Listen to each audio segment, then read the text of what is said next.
Hello, everyone. Welcome back. It's a pleasure to have you here.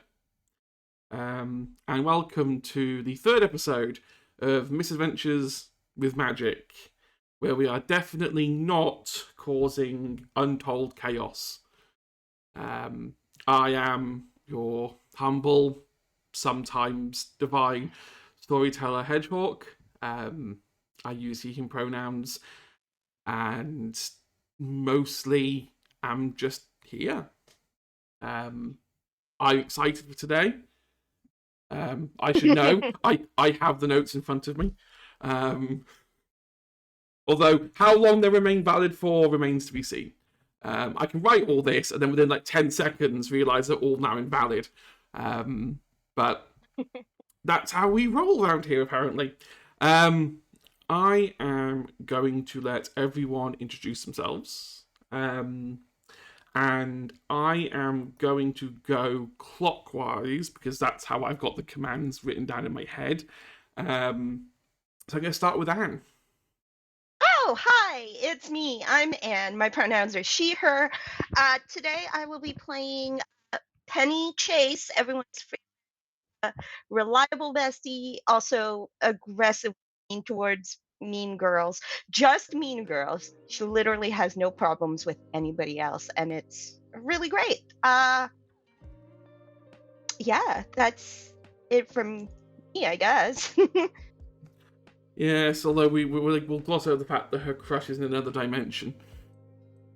I'm still not over it. That's a later problem, I guess. That's a future me problem. Get through the intros. Okay, moving on to Chasm.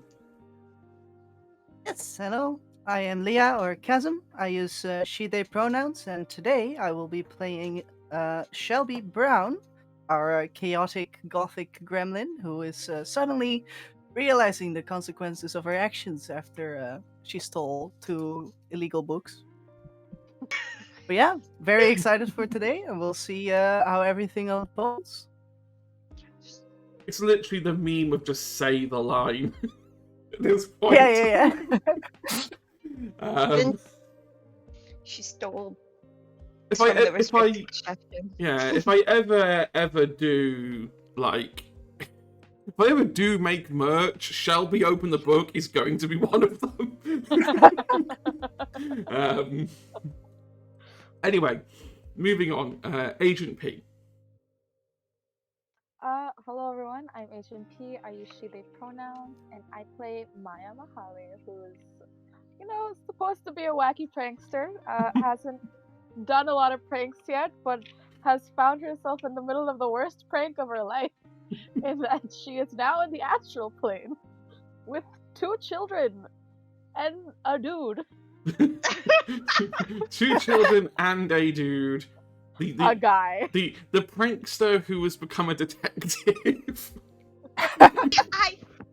Hilariously, I thought you used the book for. Wait, is that Kids on Bikes or Kids on Booms? I keep confusing the playbooks. I was like, damn it. Kids on Booms? I think it's Kids on Bikes is has some really fun ones. Conspiracy theorists. So yeah, that's it about Maya Mahali and the predicament she's in. Finally, not enough pranks. Hi everybody, I'm Bart. You can also call me Laura.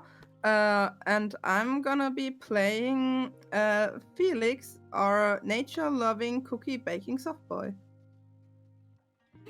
I mean, how are the cookie stores?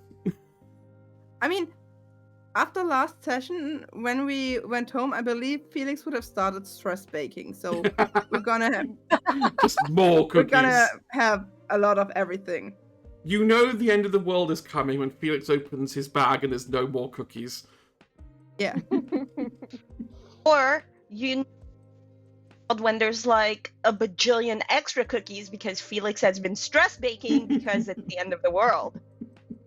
Nah, I would feel more like, for him personally, it would be the end of the world if somebody was like, okay, Felix, I really need a cookie right now, and he wouldn't have hasn't got a one. cookie. Yeah, that Oh, would be like it's because everybody personal needs the failure cookies. as everything he is. Yeah. The current stress of the group, the amount of cookies that Felix will be baking is just growing exponentially. Yeah. We end up just creating a At a whole certain point, new. you just buy a whole fucking bag just for cookies. At the end of this like a new campaign, school bag. Felix gonna open a bakery. Yeah. Epilogue is just Felix makes money out of everyone else Cookies. getting stressed. No, specifically stressed people who buy cookies. Oh man. Oh, right. Shouty outy time. Our two usual shout outs, starting off with our favourites, some of the heroes, all the way over on Sundays on Twitch with their amazing campaign, weekly campaign. There we go, that helps. With skyships, dragons, temples, weird magic, and an elaborate storyline that I would one day will condense to 60 seconds, but I can't quite do it just yet because there's a lot to digest. They're an amazing group. You should definitely go check them out. 3 p.m. Sunday GMT, soon to be BST, but that's a future us problem. Secondly, we'd like to shout out again Horde of Tales, our fellow EU Europe channel, who I don't know if the casting call to Women in Gaming is still open. I'm thinking. No, they're closed now, are they? I'm glad one of us here has like other people's dates memorized, because I don't. I just get told, oh, they're doing a thing. It's like, remember the thing. And the fact that I remember the thing is a miracle in and of itself. But no, they are an amazing group of variety TTRPG streamers. They have a little bit of everything. There are campaigns going on all the time. They did a talking episode yesterday. A discussion episode. That's what they're called. Not called talking episodes. And they also did some map making episodes a couple of days ago. Go check out their Twitch, their Twitter, their YouTube. It's all on there, and it's all really amazing stuff. Right. I got through that. It's 7:20. We're actually ahead of schedule. Just means more time to make Penny suffer that Aaron's not in the same plane of existence. Hate it.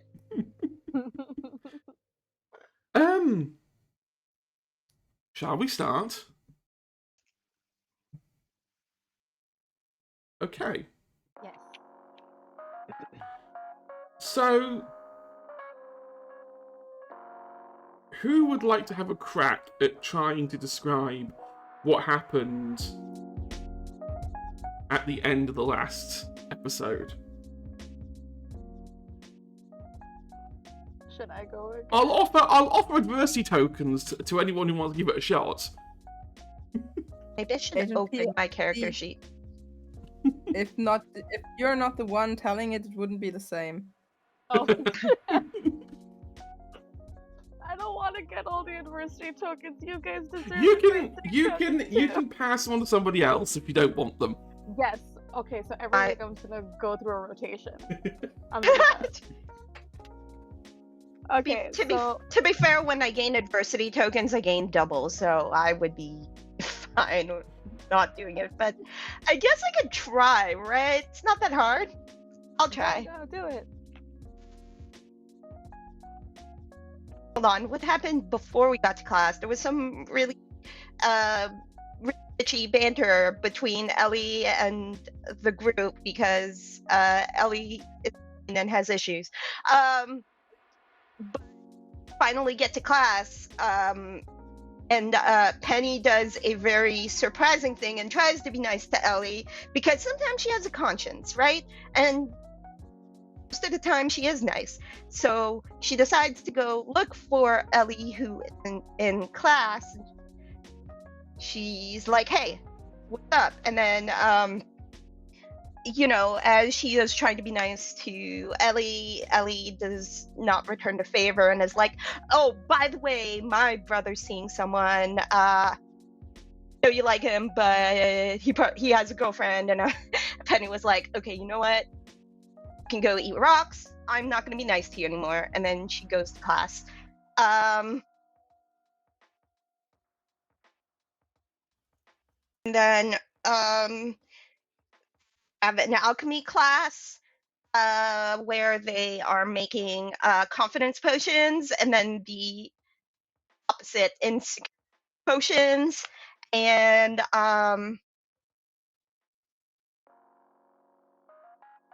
yes, that's what happens there. And then the group decides at the end of class to talk to Mary, the alchemy instructor, about the hole in the sky situation and the astral plane, and info dump on the teacher, who's like, yeah, okay, that's a lot. I'll keep an eye out on the sky, but that's not really my thing. And then what am I missing about that? She said something about Amanda. I don't remember what she said about Amanda. Or is it just she's really close with Amanda, right? Is that what? No? No, it's the reverse. It's very much the reverse. No. They do not get on. Yeah. Oh, No. but she was close to one of the council members. It's not Claire. Amanda. Is Claire. it Claire? Montgomery. Oh, Yeah, it's Claire. Right. Okay. Sorry, my ADHD brain has a hard time keeping track of all of the people. Okay. Right. So Penny was explaining that intended to go talk to him, and then Amanda was informed, but Amanda's awful. She's like, yeah, Amanda's awful, but I'll try to talk to Claire because she's my bestie. And I got your back. And then yeah, so after that, Penny decides to take her insecurity potion and go find Aaron. And Maya also decided to split from after class, and then Shelby and Felix went to hang out. All supposed to like later, and yeah, Maya ended up in the astral plane surprise trip. And Penny showed up to the library. She found Aaron's stuff, but he wasn't there. She grabbed Ellie's phone number from his phone and said, "Oh, your brother's missing," and then forgot about that because, you know, she tried calling, and then I don't know, random text messages from competition. It's fine. We're not going to worry about that. She ended up leaving stuff in the library and went to meet up with Felix and Shelby. And then she was like, wait, where's Maya? You don't know where Maya is. So yeah, decided to go home and split up for the day, and decided that anybody asked, we just mentioned that last time we saw Maya was in class, which is entirely accurate. Totally fine. It's fine. We don't have to lie. Penny's kind of just twitching, like, we can't let anyone know that this is happening. It's awful. Yeah. I think I covered all the important bits.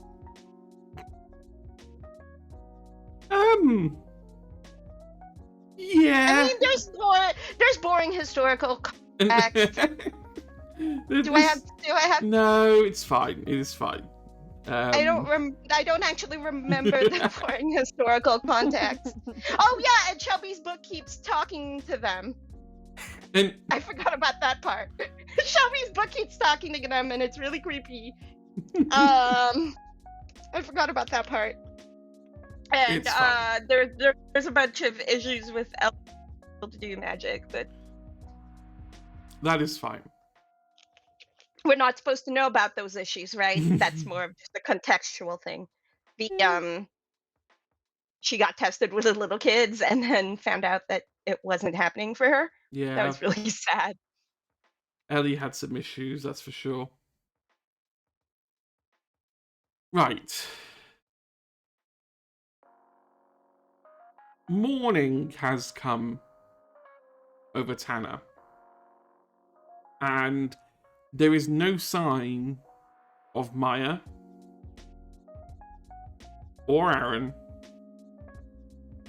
or Carlisle or Lucas. Seemingly, they all disappeared on the same night. And what transpires over the next 12 to 15 hours is a kind of frantic search. The first few hours are quite quiet. They're trying to keep it under wrap. Witches are doing witchy investigations, just to make sure nothing's going on that way. Eventually, after a few hours, it's revealed that they can't get to the bottom of it, and so it becomes a more public search. Which involves police and standard human or mundane search parties. All three of you. Penny just checks her phone frantically at some point in the morning. Yeah, at like 6 o'clock, like 6:00, Felix would have written, "Yeah, okay, now I'm worried too." Yeah, she's looking to see if there's text messages when she wakes up at like 6 o'clock of like if Ellie has responded to, "Oh, hey, your brother's missing." No. There's no... You wake up, there's no change in text activity at all. Except for Felix, I guess. Except for messaging, Felix's, like, okay, yeah. I'm worried. Shelby would have just not gotten any sleep and just, dumping everything on top of you two. Just texting like every 15 minutes, like, yeah, I'm worried now. Yeah, this is a problem. About a couple of hours into the day, at about 10-ish, just as you're finishing one of your periods at school, as you come out of the classrooms into the corridor, you three are met with Claire Montgomery standing there with a relaxed but stern look on her face. She pulls you aside near some lockers and quietly asks you, do you know what has happened to Maya and everybody else? What do you know?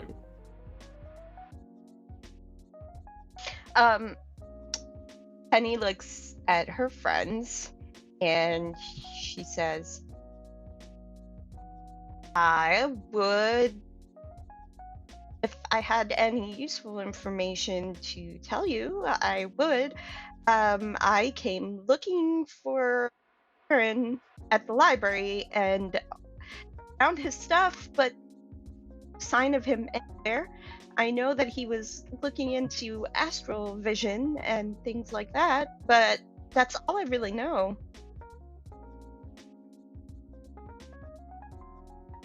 I have no idea where he went.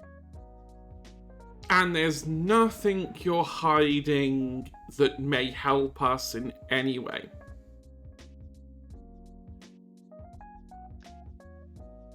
The only thing I'm personally I was personally hiding is the fact that they were missing in the first place, but everybody knows now.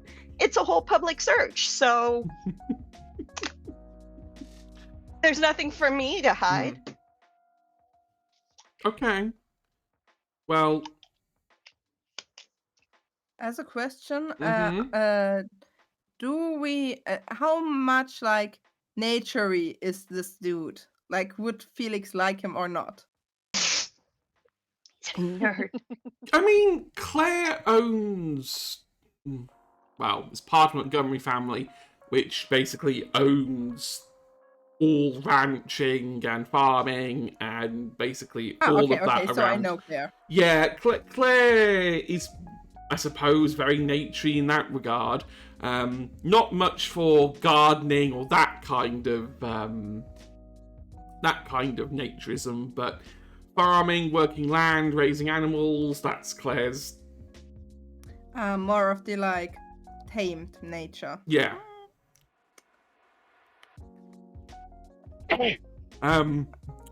Look,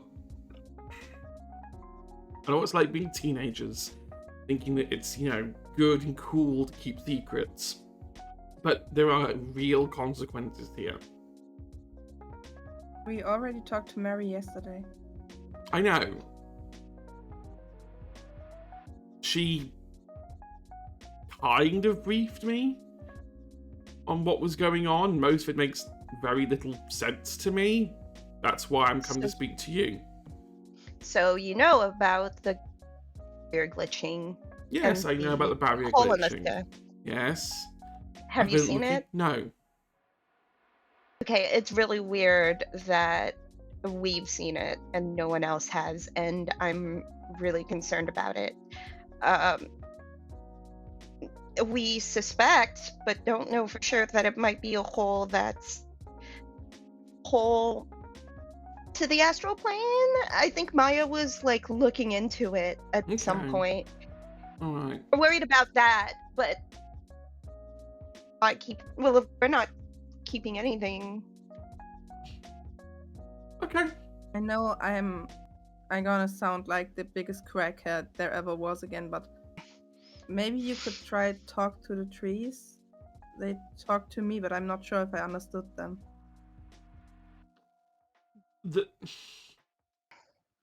I suppose I You know how my magic works. I will go have a conversation with the trees. Okay, well, if you do figure anything out, do let us know.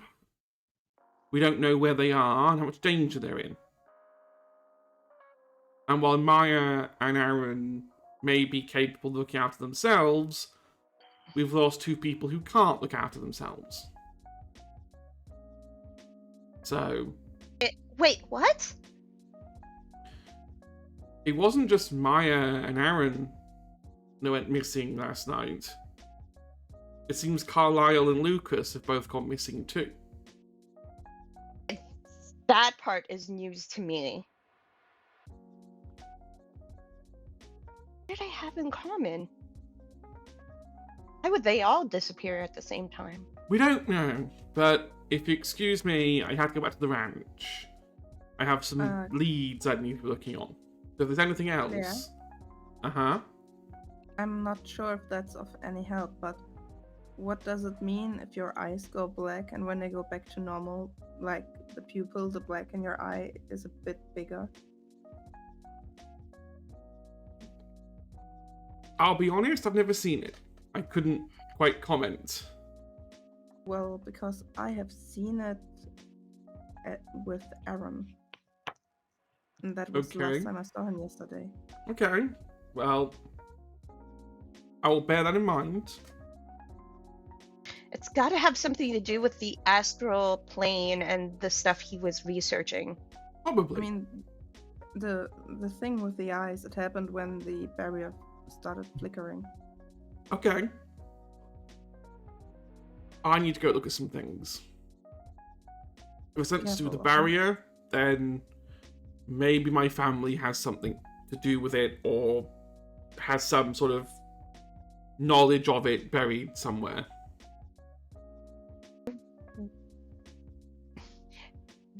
as always, to come to you and bring these concerns up with you because of your family's history with the barrier. So hopefully you'll be able to figure this out. We'll try our best. With that, she sort of turns around, walks off, and lets you go about your day. Not quite lunchtime yet, is it? Not quite lunch, no. One more period for lunch. Great. Lunch comes. So does the afternoon. So does the evening. Anywhere? I made some cookies. Has Ellie been anywhere in the lunchroom? What's the vibe there? Ellie's not in today. Till the Tempest auditions. The Tempest auditions have been knocked back a day. Some strings have been pulled.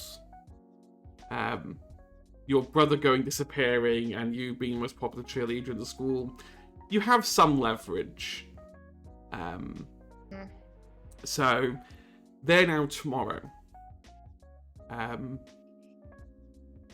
By evening, nothing else has come forward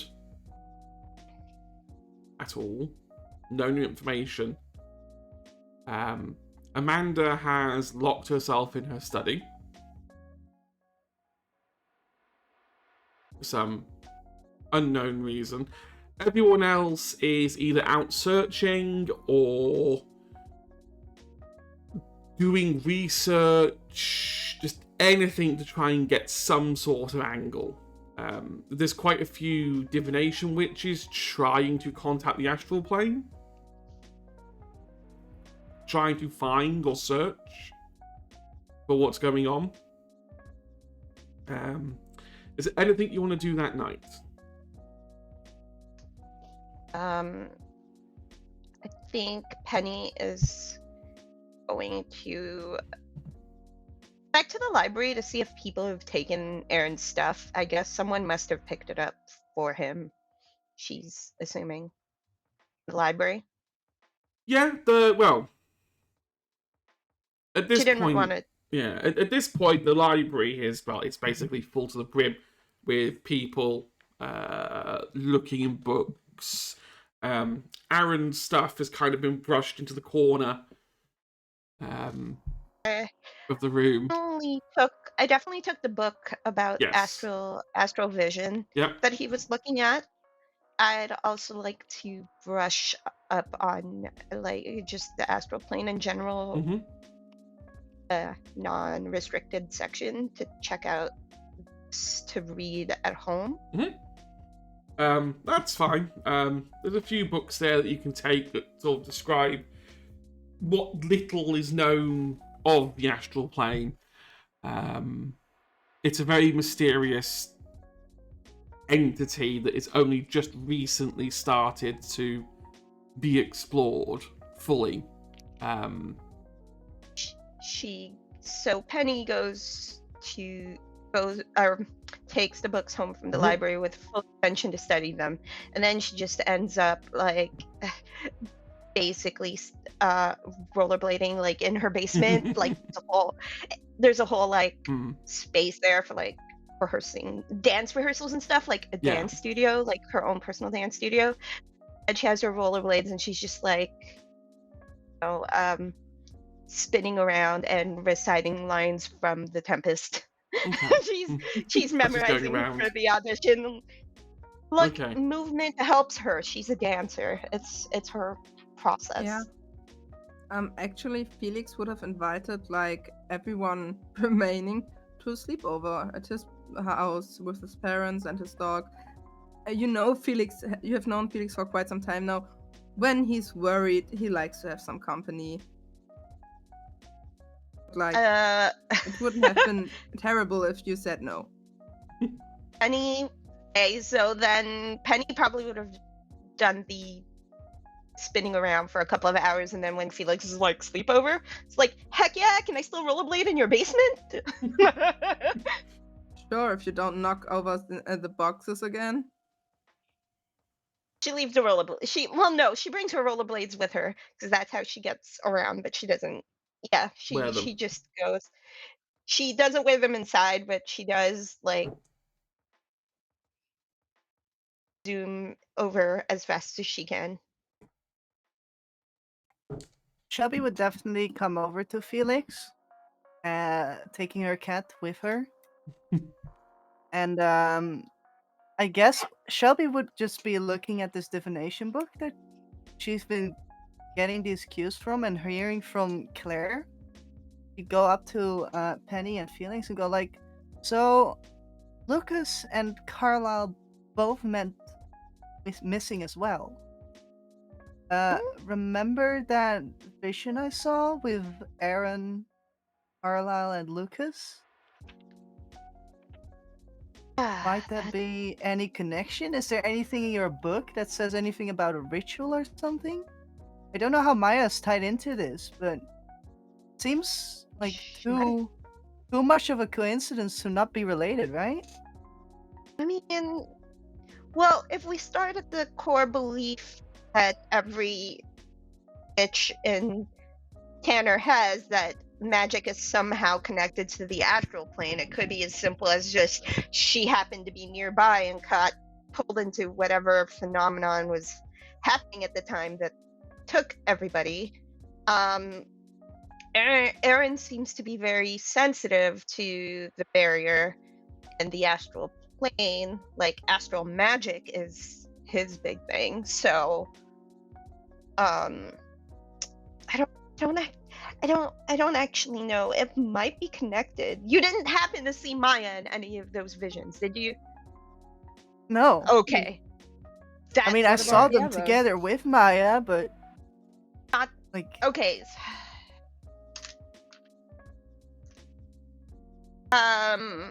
Penny dumps her library books in a pile in the middle of the floor, and she's like, I don't know much about astral magic, but I know that Aaron was studying something about astral vision, so I'll make us I don't some know. tea.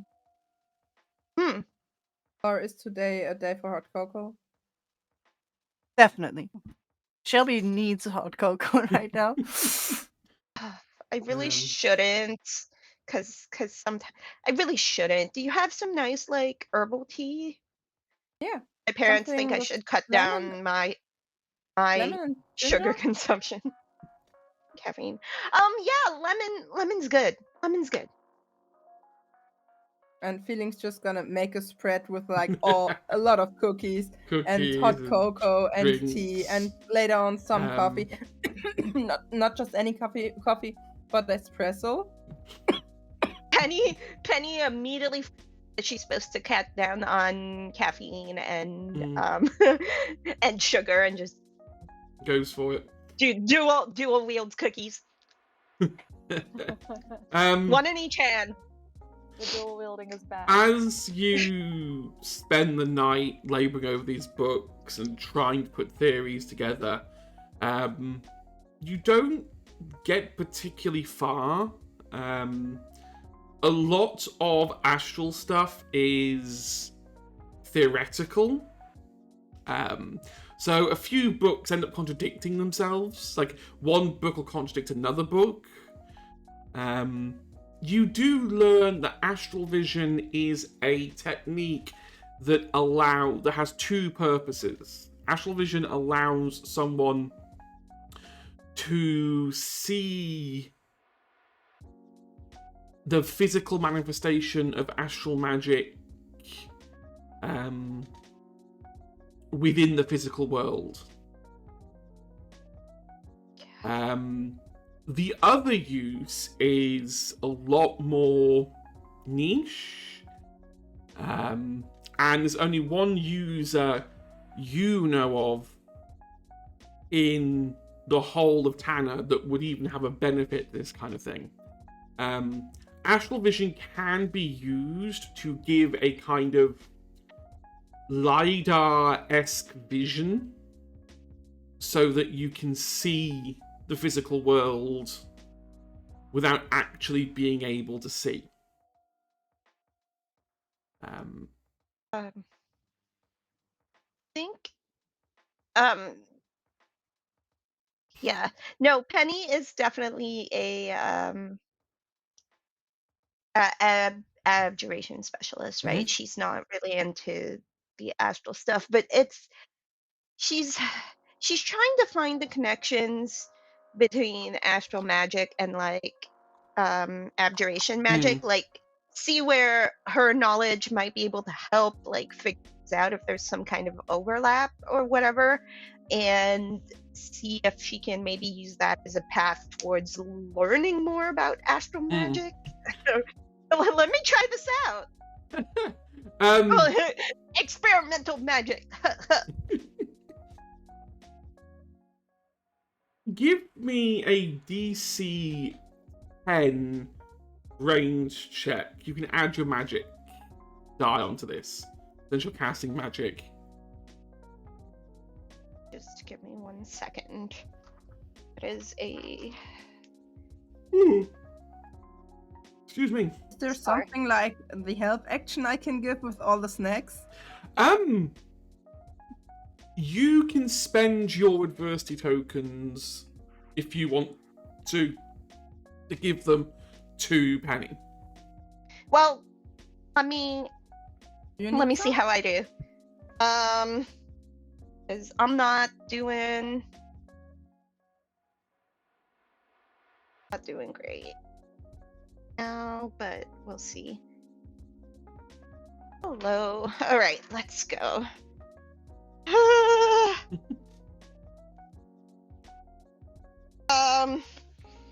Okay. Let's see. So that is do I add my magic die for this? Yes. Yeah. Oh, perfect. Oh, does the magic die explode? No. No? Okay. No, it sounds like the die doesn't explode. Okay. I believe only your stat die explodes. I could be wrong. I can check the book, but I'm pretty sure it's magic dice don't explode. Okay. That is You're above a 10? 13. Oh, there you go. You're fine anyway. Sorry, I had to do the math. That's fine. You are able to cast rudimentary astral magic. It's quite difficult to hone, compared to like the structured magic schools that you're taught, where magic spells have a structure, a component, they sort of tessellate along that kind of level. You find that astral magic is much more free-flowing, and it's much more based on instinct and intuition. Definitely a lot more free-form. You get the impression that each person almost has their own ways of casting astral magic. There's no uniform way of doing it. Yeah, and I think Penny's way of trying to cast it has a very elegant kind of component, as if she's like performing the spell like a dance. Yeah. Because that's how she casts her magic, through like she puts her whole body into it, and that's why she uses charm as her casting, because she forms it out. Yeah. You are able to cast very small slivers of astral energy around the room, sort of dancing around you and everyone in the room.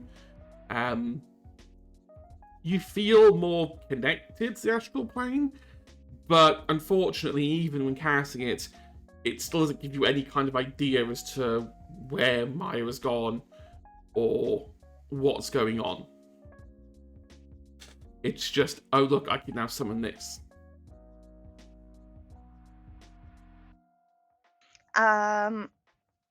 Yeah. I feel like Penny thinks it's a step in the right direction. If she can understand astral magic, then maybe she might be able to understand maybe what Aaron was trying to do or study and Hmm. get clues that way. She's I'll trying. say on a 13 with your brains and magic.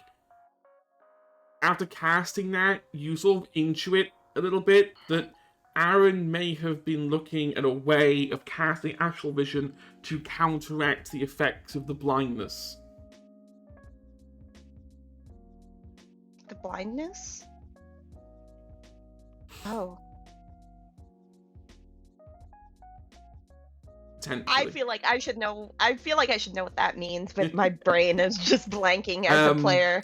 In a nutshell, Aaron was using it to try and counteract the black darkness that goes over his eyes when the barrier flickers. Oh. As a kind of countermeasure, so he wouldn't go blind. Totally blind. That makes sense, actually. Okay. I think you spend the rest of the night kind of talking about Maya, coming up with theories, looking at your books, consuming espresso, and then cookies, and then more espresso and more cookies, until eventually you all crash out for the night. Yeah, probably Felix's parents gonna stop him around 3 p.m. Like, Felix, what are you doing? We had a lot of cookies, so now we need some salt. I'm making a pizza. No, Felix, you're not gonna make a pizza at 3 a.m. Please, Mom? No. Okay. Oh, a.m. 3 a.m. it is, right? Yes. I am going to rapidly jump ahead a little bit to the afternoon the day after, i.e. the Tempest auditions. At this point, there's still no news on location of anyone. The search has now gone kind of national news level. So Tanner now has a lot of media crews around the place now. Amanda has instructed a heavier than normal ban of magic outside of the Coven household, just as a precaution, because you won't be able to wipe the minds of people in Tanner, but wiping it across the entire nation, that's a lot more difficult.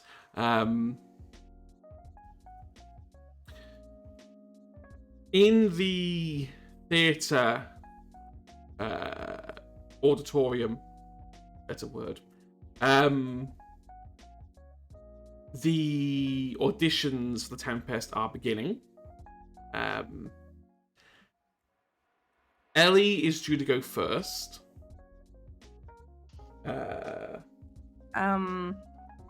Before Ellie would have gone on stage, Mm-hmm. Felix would have actually tried to talk to her. She's at the back of the auditorium, flicking through her note. Her hair is slightly messier than normal. Now, as a question, I'm pretty sure Felix would know this, but I don't know it. What is her favorite cookie flavor? She's a double chocolate kind of girl. Yeah, so he would just walk by, stand this half a step away where you're like, notice me. If you don't notice me, I will go away again. She looks up for a second, kind of like, yes, what do you want? Hey, Ellie, I just wanted to wish you a break a leg, and I know you're having a pretty hard time now. I'm sorry, I'm not good with social stuff. You know that. I made you some cookies. Here they are. Thanks, I guess. And she takes the tub inspects it a little bit, kind of like, is this a joke? Is this a prank? Is there something off about these? No. Before she puts them down, like, next to her. And if I know we're not friends, Definitely not, but go on. really. But if there's anything I can do to help you, please tell me, because you're missing your brother. I'm missing a really good friend. And I believe both of us want to get out of this. Yeah, well, I'm sure it's all Maya's fault anyway. I'm sure he was just chasing her and whatever. Whatever. Oh. Okay. Well, still break a leg. Whatever. I need to go. Yeah. What do I roll to break her actual leg? No, I'm kidding. It's that I'm just. Shelby the would have only Avada audio in my- Kedavra the bitch. Dude, Felix is not. Shelby good. heard that, I swear. I have Felix a is not D10. good that with was, social oh stuff. brother, this girl stinks. I have a D10 and fight. Let's go.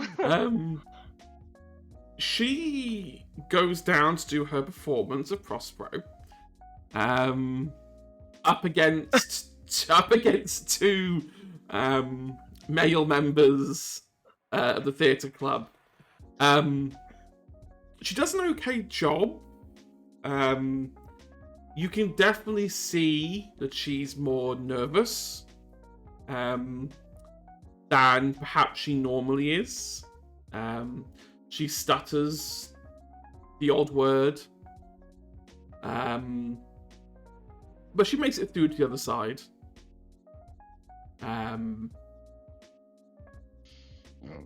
Whether she's got the part or not, that's debatable. It's not necessarily clear cut. It wasn't an amazing performance. Clearly her mind was elsewhere during the performance.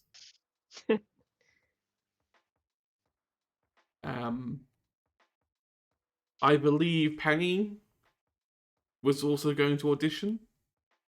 Yeah, she is auditioning for the role of Ariel, and yeah, that is what is happening now, I guess. Yeah. I do. Give me a DC 10 charm check.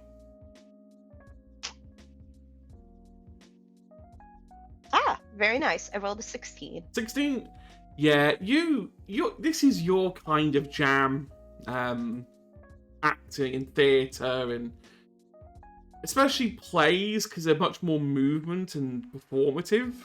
So you get to use your movement as well as your acting skills. Ariel is quite animated at times. You feel you put in a very good performance.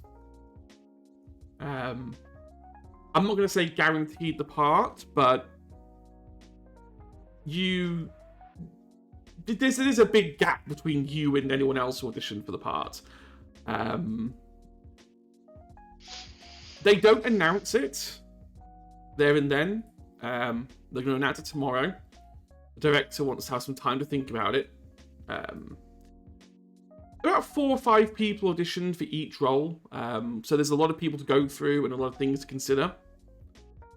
The theater kids that are like also auditioning for Ariel, like Penny, like the way that Penny is around Blue, literally everyone else is this like super sweet, super social, super encouraging like person. She just is a monster around Ellie, because Ellie brings out the worst in her. But generally, she's like, socializing with the theater kids, and being genuinely like, okay.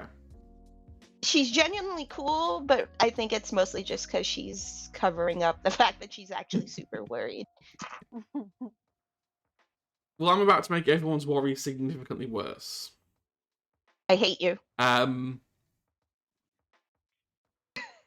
A period of time passes after the auditions. So the next day, you find out that Penny has got the role of Ariel. Woo! And that Ellie did get the role of Prospero. Although the immediate rumours, literally from the minute it was announced, was she's only got it because her brother is missing. There is a cloud of discontent around the cheerleaders. A lot of the so-called second-rate on the pyramid cheerleaders have kind of seen this as their chance to maybe push Ellie off the top slightly. A bit heartless, given that her family members are missing, but I mean, teenagers don't take a break. It's a savage world out there. It's a high fall from the top of the pyramid. So as I said, yeah, a period of time passes. Specifically, 3 weeks passed. 3 weeks. Yep. It's been gone for 3 weeks? How dare you? It is now around early October. No. And autumn is truly kicking in. Every night or evening you try to investigate this, you keep drawing up blanks or dead ends. It's very There much aren't useful. enough pumpkin spice cookies in this world that Felix could make at this point. Well, that's a good news, because, pumpkin spice cookies are now in season. The whole school's gonna get fucking flooded with cookies. Oh no! There's definitely a shift in Penny in those 3 weeks. And in Number Felix. one, no, because she's learning her lines for the play, but see her kind of have less interest in her dance classes and all of the things that she does separate from her friends, and kind of stick closer to everyone. Like Shelby and Felix see a lot more of her than they're used to because she's skipping dance classes and mostly just skating around in circles in her own basement sometimes, or sometimes inside Felix's house with their permission, or in their in front of their house, just like trying to figure things out, It's lurking around. and reciting random lines from The Tempest. The witches also have very little progress. The barrier of flickering has stopped. It stopped about a week into the investigation. Everything. Wait, it stopped? Yeah, about a week. It kept going for about a week after the Tempest auditions, and after that, either you stopped noticing or it has stopped. As soon as the flickering stopped, Felix would have paid extra close attention to Ellie. Ellie is, at this point, nothing short of a semi-emotional wreck. She's taken losing Aaron quite hard. Especially because, again, quite a few of those girls slightly lower than her have started essentially using her brother's disappearance as a reason to attack her. One of the remarks was, he ran away because it's you. Felix would have stepped the fuck in. There's a lot. I mean, don't worry. I mean, Ellie can definitely hold her own. She is lobbing out, grade A insults and using that burn book to full effect. Yeah, but if Felix had have heard that, he would have sitting there, reading a book, and would have been like, honey, it's not polite to know the things about yourself and say them about others. That's gonna be one of the most brutal things that you have ever heard. I've heard Felix say. I feel like also like at some point in those 3 weeks, like it's one of those wannabe Mm. cheerleaders that are like as mean as Ellie. I feel like Penny would have just attempted to deck one because she's also just not doing great. Mm. She has her own kind of emotional wreck with Maya being gone and stuff. So she probably would have tried to take Take one one of them out. on. Like, I mean, put it this way: the cheerleading squad hasn't met in 2 weeks for any kind of practice. I'll fight them. I'll fight every mean girl in Tanner. Well, Every single one of them. while Penny is going on like a Kill Bill-esque fighting spree, Will wielding a cookie. I want to quickly jump the other side of reality. 2 3 weeks ago? Question mark. I will say this very quickly, that Maya does pick up. Time feels weird here. Okay. There's no day-night cycle. Mm-hmm. It's just a kind of constant morning sunrise. Enough sunlight to see, but not enough to be bright. It's like someone's going to dim a switch on the earth and just dim the sun down.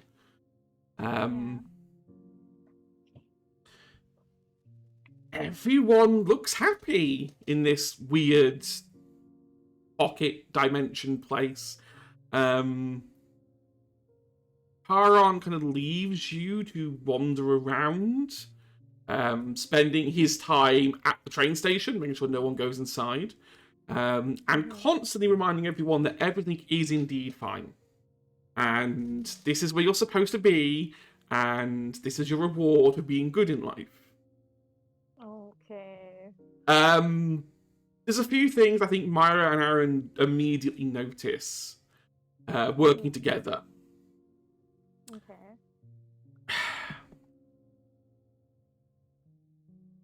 It's a bit rich of Chiron to say that this is where you belong for being good, when it becomes very clear later on that some of these people definitely aren't good. Okay. You get the impression that this really was a stopgap measure. No one can get to the other side, for better or for worse. So you've got a few people here who definitely shouldn't be having a nice time. You're also unsure about how large this place is. Okay. You climb a few high towers to try and get like a look, and your eyes... Yeah, there's no horizon per se here because there is no curvature to give you a horizon. But as far as your eyes can physically make out, this kind of 1950s suburbia just sprawls on and on and on and on. Charon won't give you a definitive figure on the number of people here. He'll just tell you that he stopped counting after 10 million. Okay.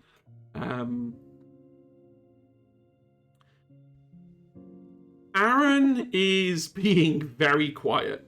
After being after being sassed for suggesting that they should go look for Maya's parents.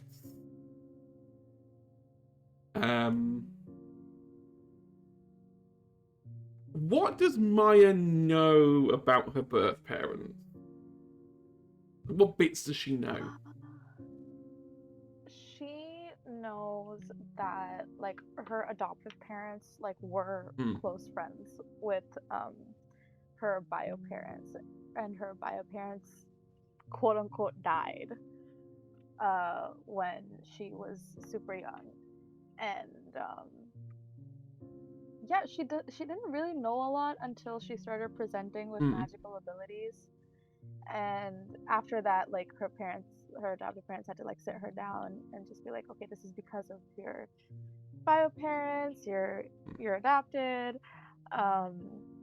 And I think even I think at first Maya was like, oh, they like now like my adoptive parents are my parents. I don't really want to know about my bio parents. But then after like the magic stuff started happening, she started getting more curious about who her parents were, what did they do, and no one seemed to either want to talk about them or like they got really emotional talking about them, and she didn't want to hurt anyone's feelings by existing.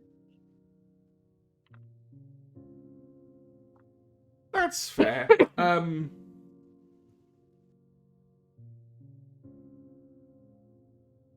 It's one of those how do you find a needle in a haystack where you don't know the size of the haystack kind of situations. It's more of like how to find a needle in a stack of needles. Yeah. There is some semblance of order. There is an administration department where they try and keep tabs on everyone who's arrived. Mostly it's a compendium of who's here, what they like, what they dislike, so that the afterlife can be attuned to just the way they like it. That's one thing you notice here, is that if you think something, it generally comes true. As long as that thing doesn't endanger anyone else around you. Interestingly, you, Aaron, Carlisle, and Lucas can't do that. Because you're not meant to belong. But you can see people say, oh, I wish, I really like chocolate ice cream. And then as a chocolate ice cream appears in their hand. As if by magic. Right.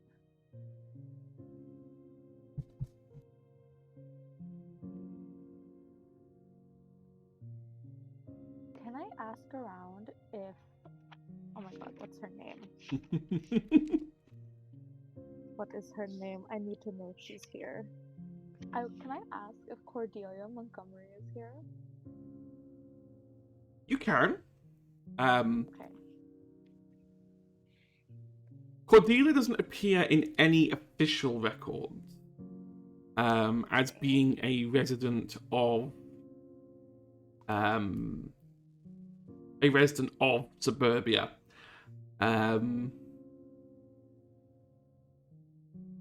I will say that Charon notices you making that inquiry.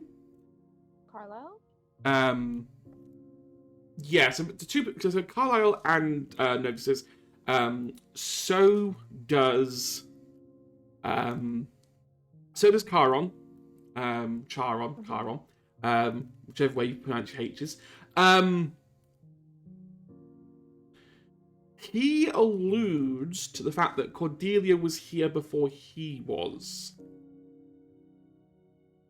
Oh, okay. That. But you said 70 years, right? Mm-hmm. She's older than that? Oh, shit, okay.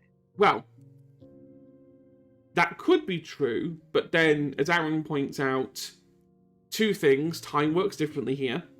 And also, there's a difference between being in purgatory and being in the astral plane. They might exist in the same space. They're not the same. But they're not the same. Cordelia could very well be in the actual astral plane, not this pocket dimension. And that's what Charon is trying to get across, is that she's here, just not here. You'd have to leave here to get there. Right. Which is possible. It's not impossible. It'll just take some work.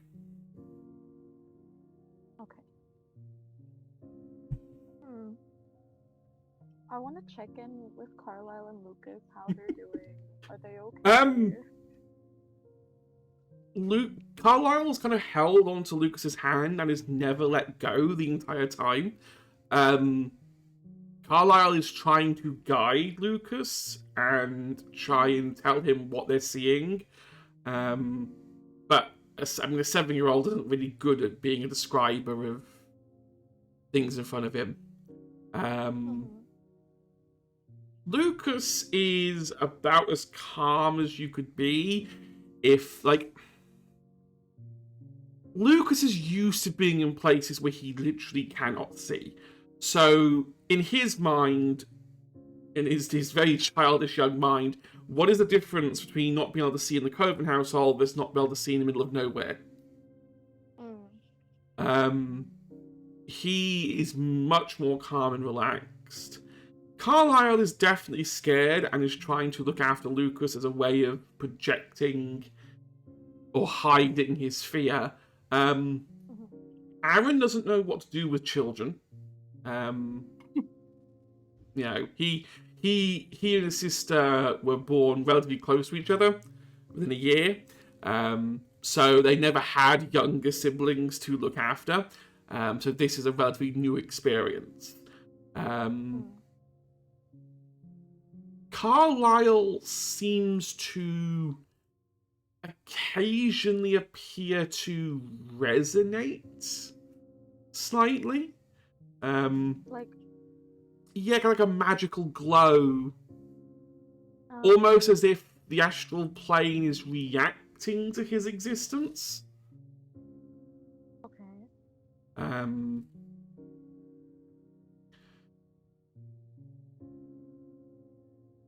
Okay.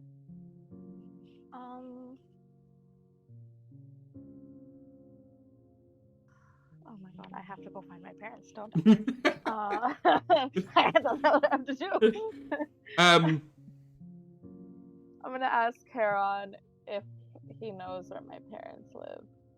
I don't know their names. I'm just gonna say, do you know where my parents are? And just hopefully... Karen kind of looks back and kind of shrugs his shoulders. He isn't as in tune with the mortal plane as other deities are. So he isn't all-knowing or that kind of deal. So he couldn't tell you who your parents are. However, he can magically check. You are a magic caster, so is there anyone here who matches or has very similar magical resonance to yourself? Okay. He does that about 4 times. Oh, okay. Before coming back and saying, I can't get a lock on anything like you. So no one here matches me? No. But I am feeling something. Okay. And you see he takes you across the train station platform to the other side of the station. To a second set of double doors, which is another exit. Okay.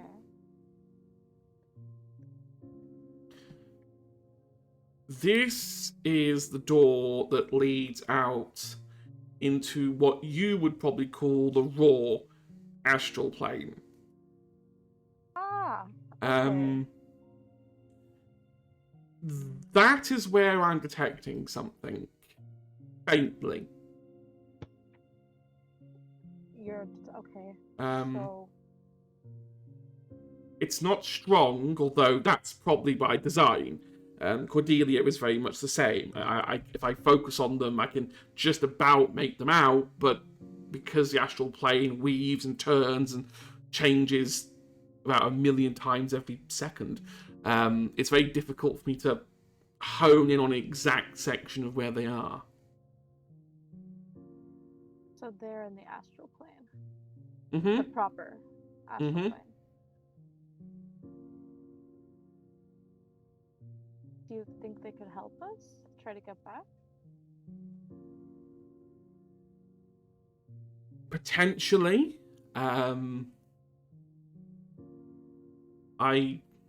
I'll be honest, I very rarely leave through this side, mostly because there's never a guarantee I'll be able to make it back. Right. It's a very big, unknown expanse. It has its own rules, its own whims. I'm sure it's paradise to those in there, but especially us, because we don't really belong here. Yeah.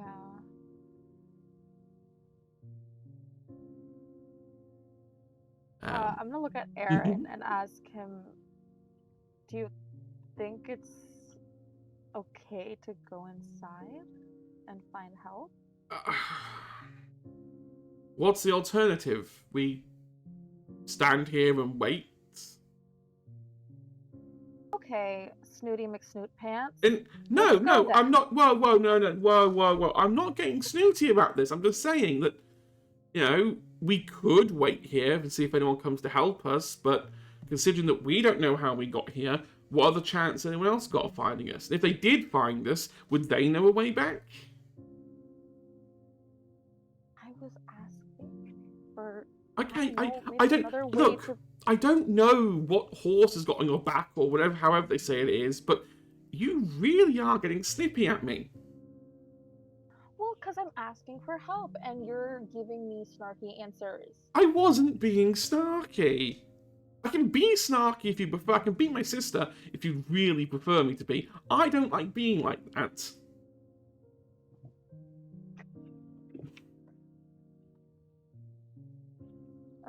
You sort of see that Chiron just kind of, like Chiron like backs away several steps. It's like, yeah, I'm not getting in the middle of this. I may be the passage, the ferryman to the life of the afterlife, but I'm not getting involved in this drama. You know what? Okay, Karen, let us in. We're gonna The door's try and open. find whoever we can. Feel free. Maya's gonna give Karen. Can Karen conjure up like a notebook or like a piece of paper? And Yeah. You go. Okay, Use as much pens and papers as you like. Yeah. I just want to write a note and keep it with Karen in case someone else comes this side. That's just like, Maya, Aaron, Carla, and Lucas. Yeah. We're all in the astral plane. We're trying to figure out what to do. Do not follow us in there. Try to fix this place first. Got it. Yeah. Fantastic. You leave the note. Mm-hmm. You open the double doors. Mm-hmm. And on the other side, this looks like a forest. Oh wow. A forest where the trees are all lush. The leaves are green but have a kind of purpley pinkish hue around the edges. And everything seems quiet. As you step through,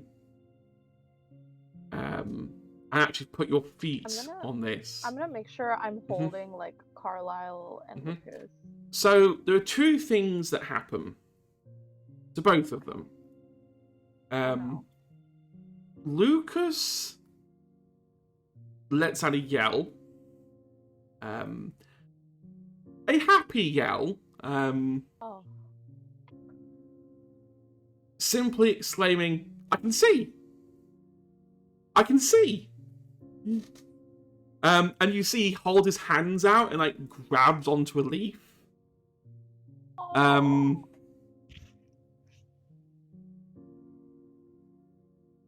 Lucas has been learning astral vision to see while blind.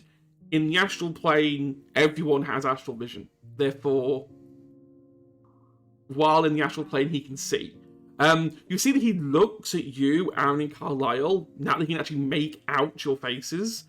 And it's kind of like, looks at Carlisle, obviously he spends more time with Carlisle than he does with you two. Looks at Carlisle and goes, I didn't imagine you'd look like that. And you can sort of see that Carlisle kind of scrunches his nose a little bit, as if you couldn't tell that's an insult or a compliment. Carlisle is glowing more.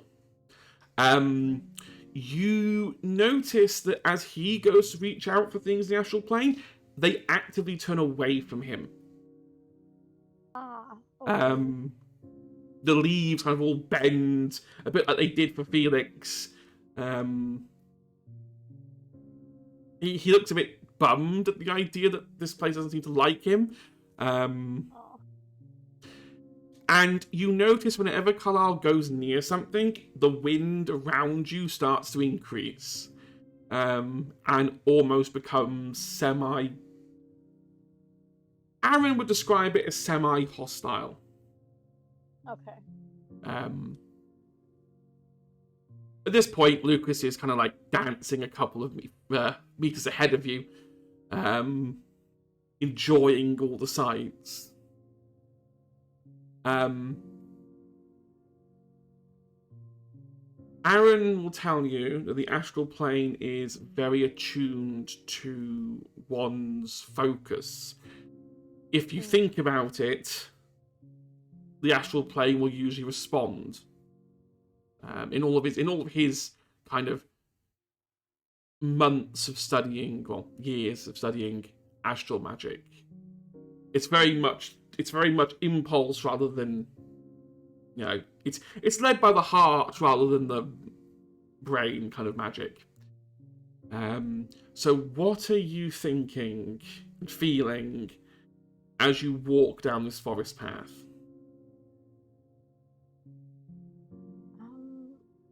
I'm like making sure Carlisle and Lucas don't get too ahead of themselves. I'm keeping an eye on them and making sure that they're okay. And I do want to check in on Erin too, because I am worried. As much as Miles like, oh, she was like, Aaron's eyes literally turned black. I need to make sure he's okay. Aaron's fine. Aaron's eyes have a purpley pink glow to them. In the pupil. Obviously, astral vision works both ways. He's suffering from he's having a similar effect as what Lucas is having. It's almost like his senses are heightened while he's here. Everyone seems fine. Carlisle is a bit sad, but that's to be expected. He's trying not to be a downer on what clearly is Lucas's best 10 minutes of his life. So he's kind of staying back a bit, while Lucas and Aaron kind of go forward. Carlisle is very much going to try and at the back of the party, if he can. Yeah, I'll probably like walk with Carlisle because I don't want him trailing too far behind. So what are you thinking and feeling?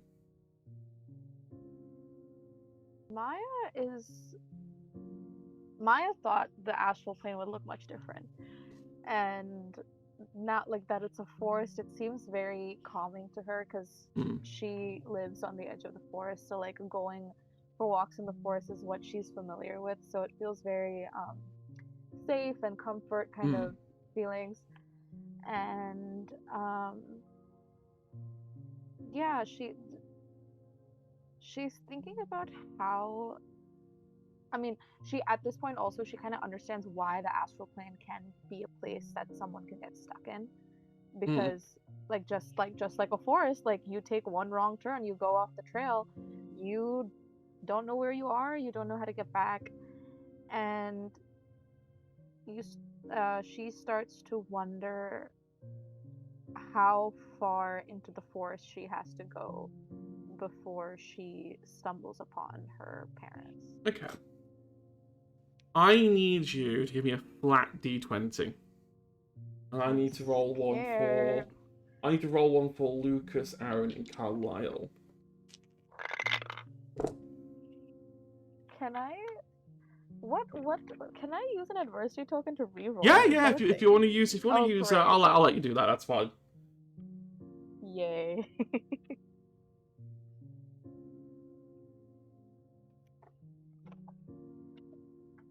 I do not want to go into this with another low number. Oh, thank goodness. Nat 20.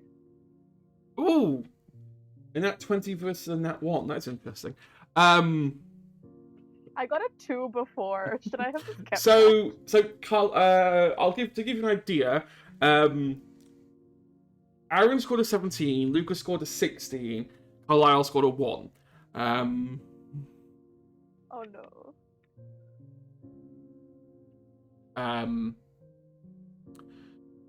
So you're walking down this forest path.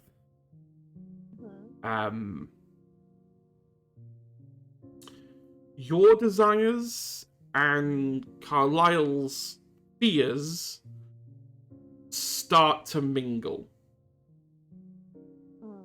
You begin noticing that the forest path becomes more defined, as if more people have been walking here, as if it's physically taking you to a destination. But the trees start to look less alive. There are fewer leaves on these trees. There's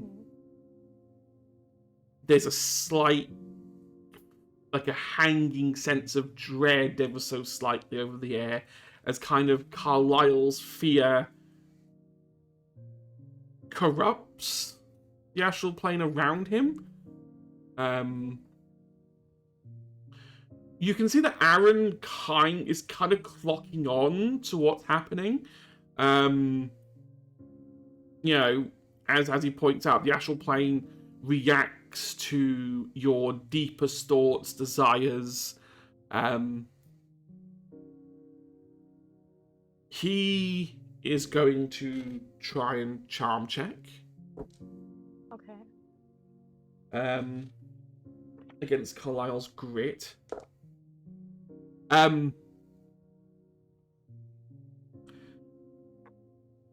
Aaron begins to talk to Carlisle to try and calm him a little bit. Carlisle kind of reveals a bit about how deep down he feels very insecure. And as he talks his feelings out loud, they obviously become stronger. As they become stronger, you notice a lot of the trees suddenly shed their leaves. Okay. But Aaron is able to calm him down. And after walking into the forest for an extra 20 or 30 meters, the leaves start to come back onto the trees. The trees start to go back to normal. You stumble across a break in the path, where the path diverges into two different directions. Oh, God. There is a signpost, though. Oh, great. There is one sign pointing left that says the grotto. Okay. And there is another sign pointing to the right that just says Maya. Ah! Fun.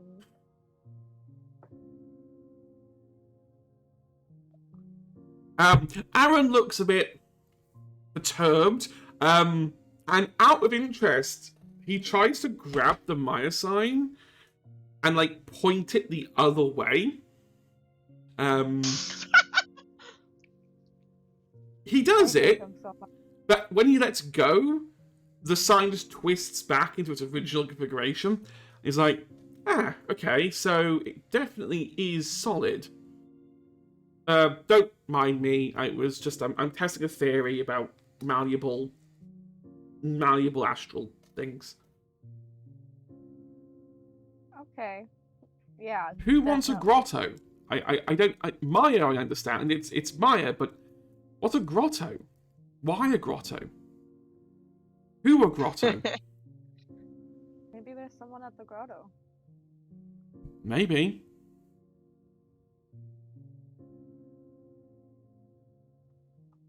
Well, it's your name on the sign. I think this is your choice, not mine. I kind of want to go towards where my name leads. Since you were so eager for me to meet my parents. Hey, look, I just thought this would be a sweet family reunion thing, like you see in the movies. I didn't think we'd be hitting the astral plane. Well, this is definitely a family reunion for the books. Assuming it is your family there and not something sent to trick us. I don't think the astral plane works like Ellie. The astral plane works like everyone. And I'll ignore that burn.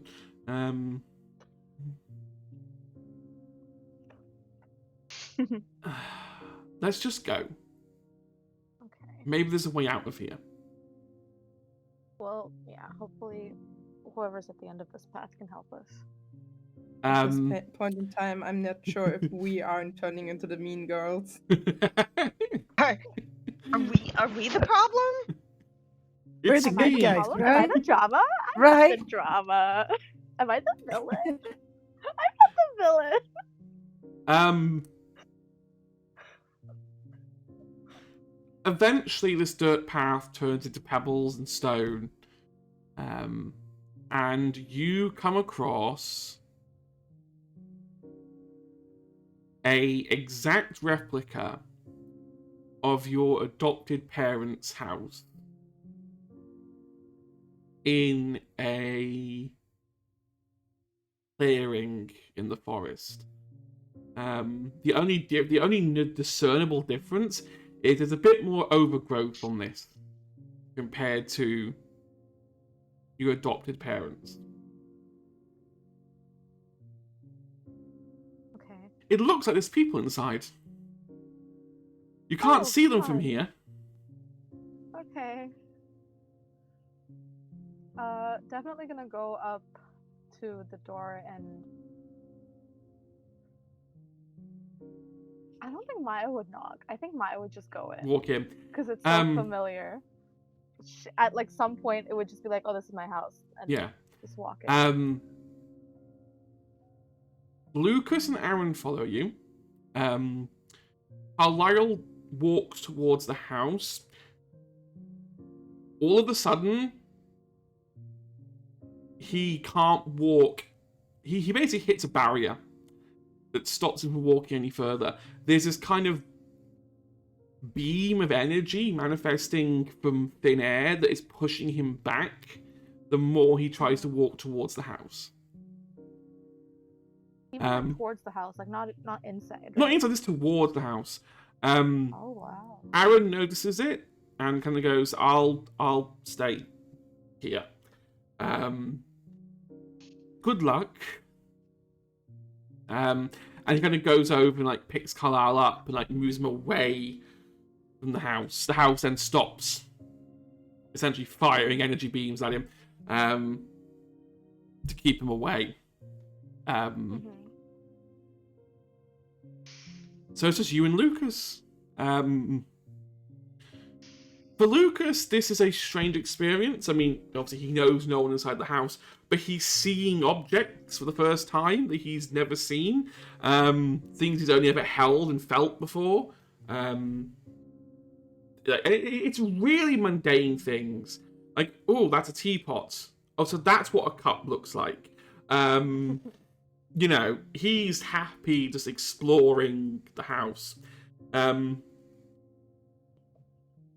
Sitting in the lounge Dear. is a male and a female. Mm-hmm. What do Maya's biological parents look like? Oh God. Maya's biological parents. Well, her dad has like thick black Mm. wavy hair that is a little like longer, like shoulder length. Mm. And her mom has yeah, her dad also is like a little tall. Mm. Seems to be a little strong, like he's done like labor. Yeah. And Maya's mom is a small petite woman who has like a single braid that like reaches to like her hip, and is wearing a dress, like a sundress. Mm. And yeah, that's it. How old were they when they died? I'd imagine late 20s, early. Yeah. Well, that's how old they look. God. Compared to your adoptive parents, these look a lot younger. Mhm. It literally looks like they haven't aged a day after death. Yeah.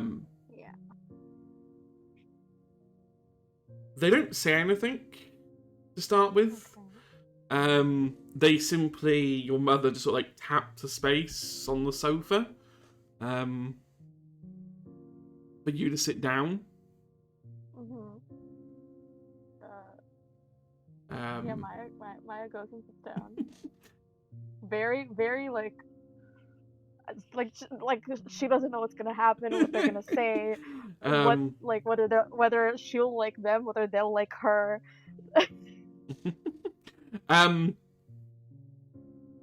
You see your father looks at you and is like, well, I never. Sweet pea. What? Sorry, everything froze for me for a second. So he sort of looks over at you and is like, Sweet pea? I never got to call you that.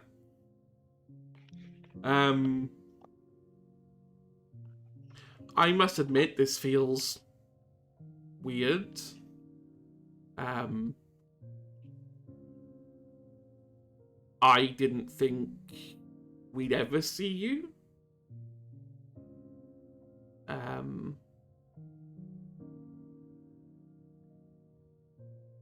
I just don't know what to say.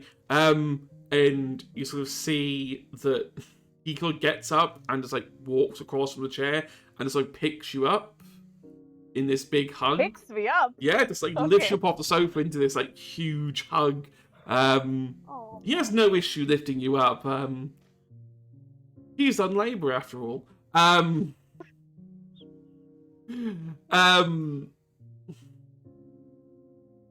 mean, I don't want to like take away from this moment because this is like the best thing that's happened in how many years has it been since we've been here? Well, I'm 16, so has it been 16 years? You look at the calendar on the wall. If they've been tracking each day correctly, for them, it's only been a year. oh my goodness. Okay, now this 3 weeks thing makes sense.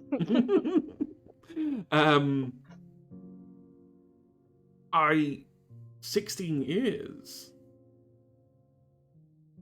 Well, that explains why you're so grown up.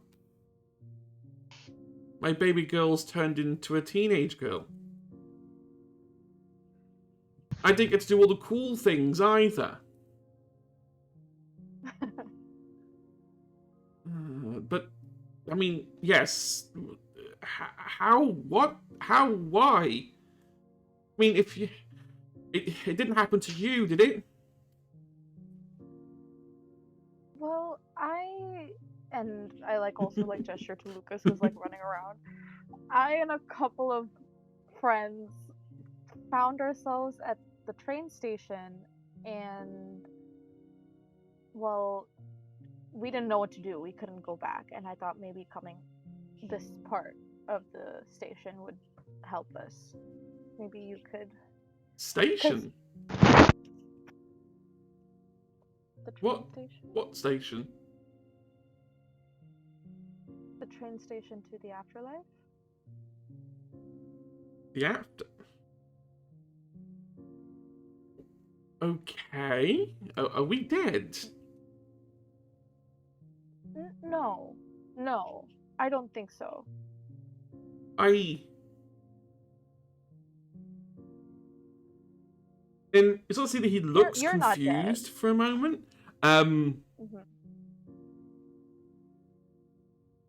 Okay. I didn't know there was an Maya's gonna afterlife. ask.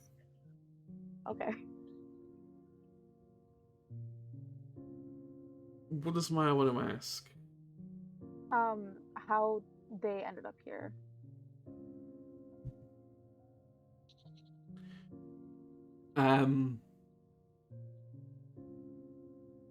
We were sent on a mission to deal with some vampires who had been threatening a coven further down the coast.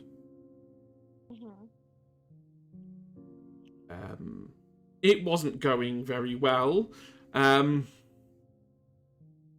We were going to die from memory. And then there was a flash. And we woke up in the middle of this forest. Huh. Who else came with you on the mission? It was just us two. It wasn't deemed to be dangerous originally.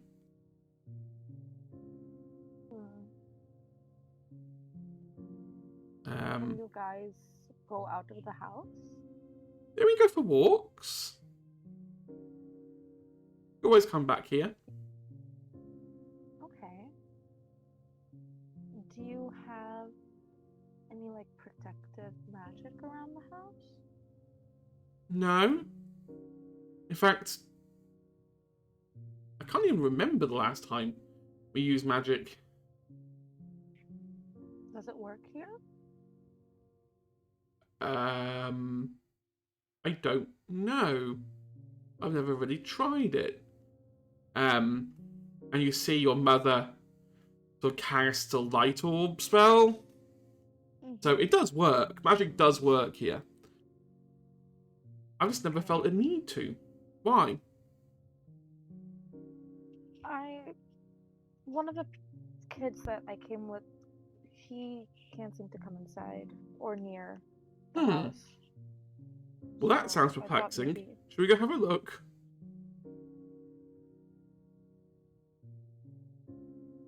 Yeah. Okay. You all get up. Lucas at this point is like climbing onto a table. They're just trying to reach like one of the ceiling lights to like touch it. You just see your dad like picks him up by the waist. He's like, no, boyo, you don't want to swing off that. Trust me. I grabbed it once. They hit me on the head. Totally a lie, but he's just saying it to pull Lucas along. You all go outside, and Aaron, with the help of Carlisle, demonstrates that Carlisle can't walk near the house.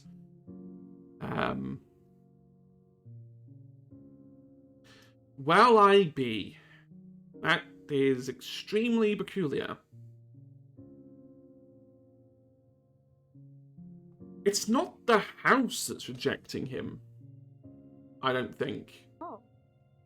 I think it's the plane. Why would the plane have a problem with Carlisle? Your dad is just kind of like scratching his head in that kind of like himbo way, where he like kind of figure out like what to say. His mother, your mother, sort of quietly pipes up. I need to touch him a second. Is that okay? I mean, that's Carlisle to answer. Well, nah, I can't speak for him. She goes on over to kind of touch him on the top of his head slightly. She goes to touch him. As she does, that glow around him gets extremely strong, and it becomes so strong that it physically repulses your mother back to the point where she falls over. Oh no. I'm gonna try to help her up. You help her up. Yeah. It's like he's out of time. Out of I don't mean out of time as in you ran out of time. I mean out of time as in he's not supposed to be here yet, or he's been here before, and him being here is a contradiction of itself.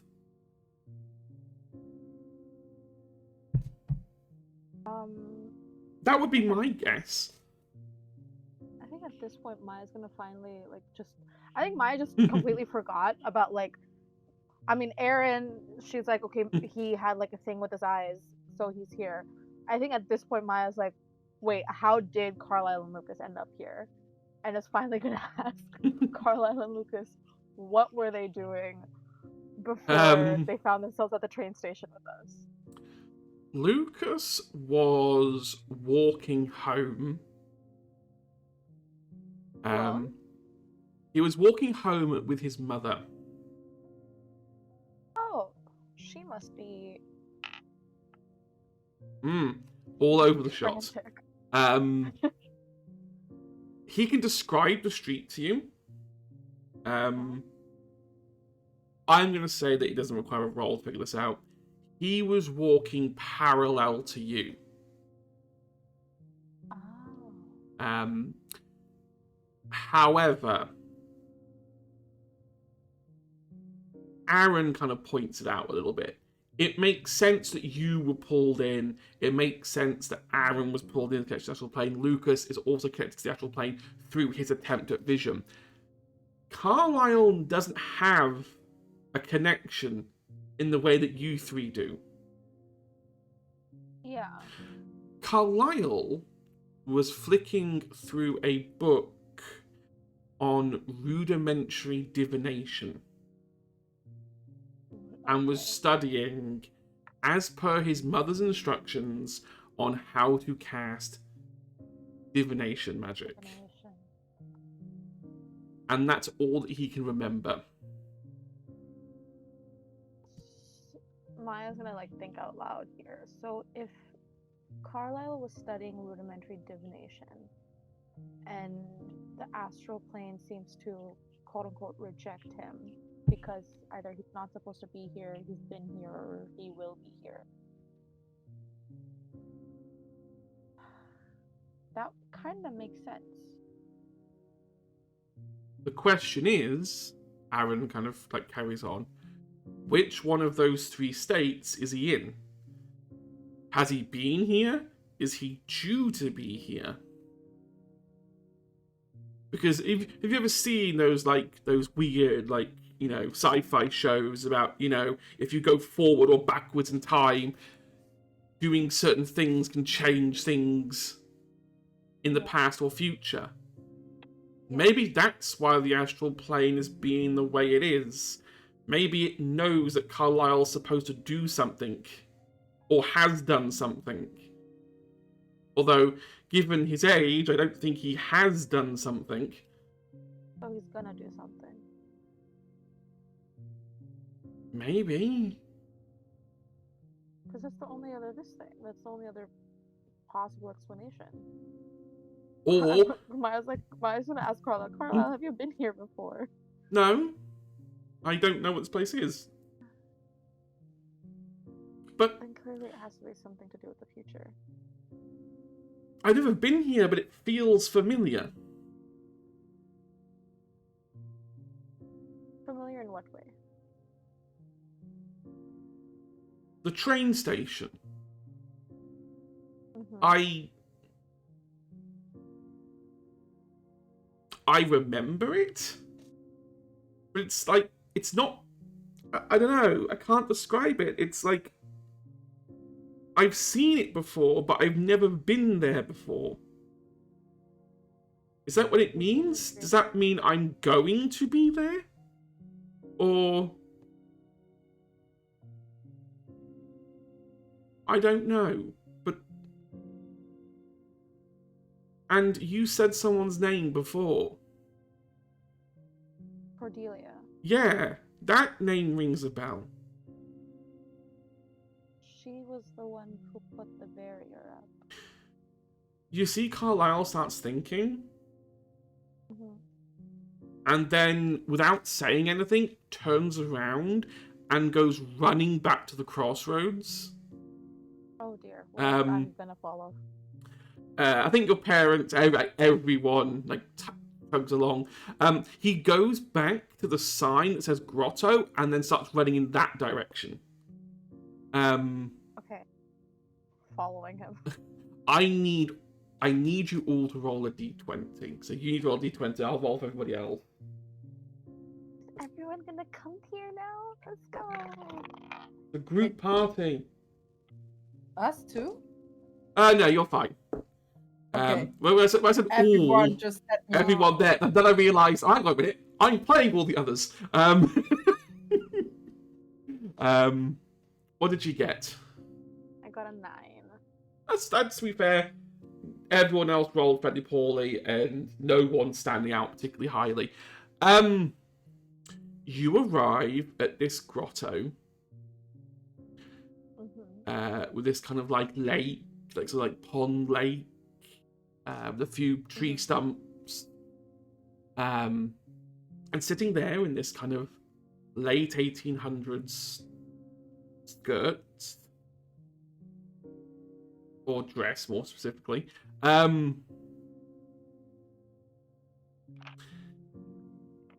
Looks like the description of Cordelia Montgomery.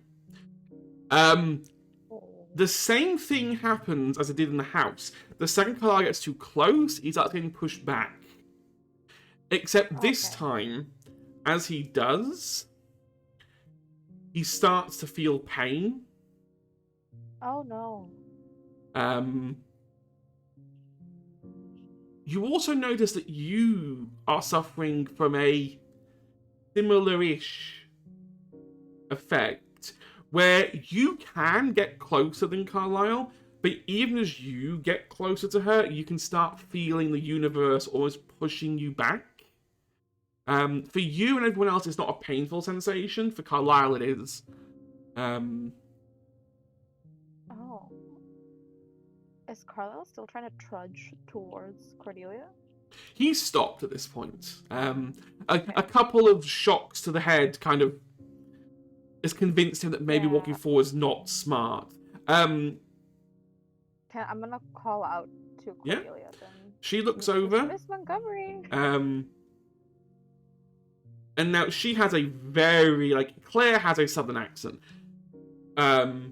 Cordelia has a much, much deeper accent that is much more...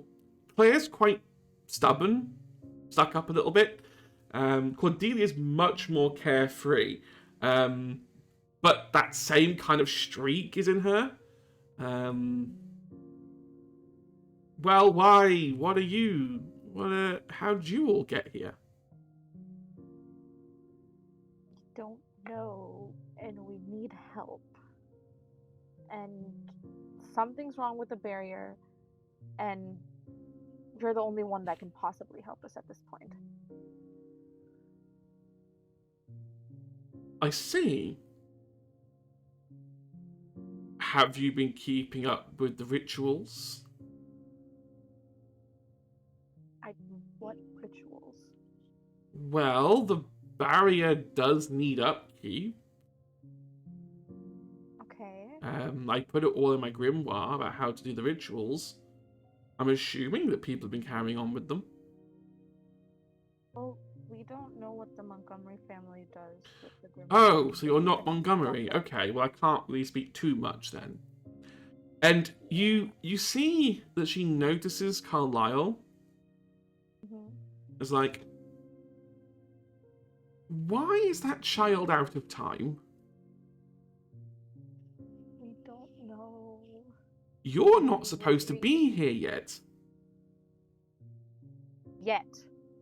So he will be here? Yeah, he'll be standing right there. And you see that she points to a tree trunk. Specifically, I throw something at it.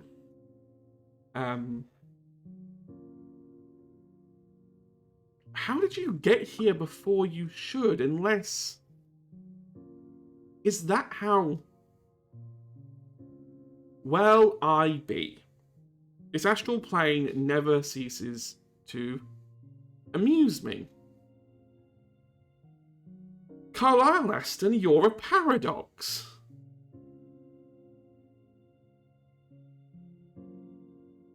You create your... In the future, you escape. But for you to escape, there had to have been a void for you to pull through first. You are your own void. That is... very weird. And I realise I am probably talking in tongues to most of you right now. Kinda. Okay. In the future, Carlisle will find himself stuck here. Okay. Of his own doing, because he's an idiot. Who needs a slap. However... Oh, look at Carlisle. As Cordelia says that. However, he breaks free. He's an abjurationist, after all. He simply smashes his way through the astral plane. Okay. The problem with doing that is it requires an immense amount of energy. But when he did it, the ground had, well, that area had already been weakened by another blast. Oh. And I'm beginning to wonder if Mr. Child Carlisle here is the one that makes the first breach so that the older Carlisle can get out. But then older Carlisle never mentioned about being here. Which means either he forgets or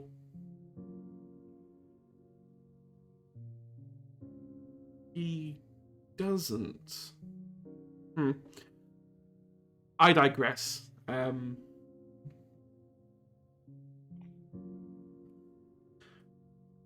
I believe you should let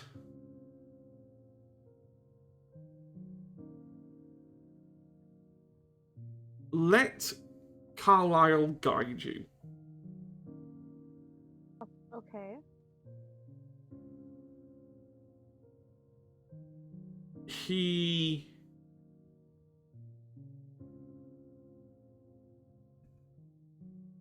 might be able to help you out. Okay. And what do we do about the barrier? It's been flickering. I get the impression Carlisle is probably going to help with that in some way. Because I can feel it. It's like you sort of see that, like, bends down slightly, sort of looks at Carlisle in the eyes.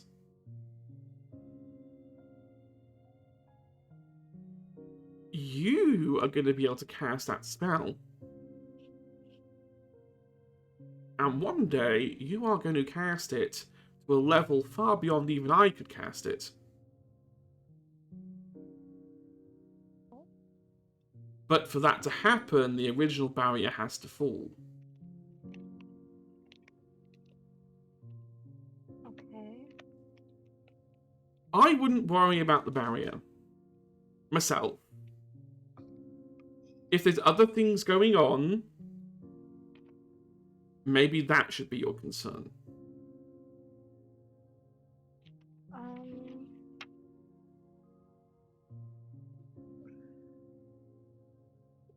We got we saw a prophecy, I think, Mm-hmm. that was written about how on the longest day of the year, the barrier will fall. Is there anything we can do to stop that or hinder it until Carlisle is older? What did the prophecy say exactly? And I'll let you. I won't force you to recite the whole thing and remember it. I'm going to. Go I for it can't then. Stop. Go on then. On the longest day of the year, the false girl will be crowned queen. The barrier falls, Tanner falls. Does Maya know the second half? Yes, she did see the second half, and she's gonna see like after we saw that, we saw another bit which was asterisk. There was an asterisk, and where is it? When the eyes go blind and the ears go deaf, freedom will come. And there was a picture of a ritual involving these three, and Maya points at Lucas, Carlisle, and Aaron. And then something that said that I shouldn't have seen that. Or they shouldn't have shown me that.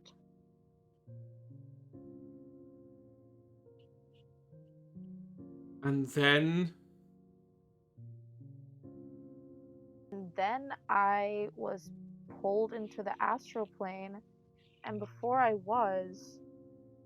Oh, no, never mind. No, that's not me. That's Shelby. Sorry. That's it. This is all I know. This is all Maya knows.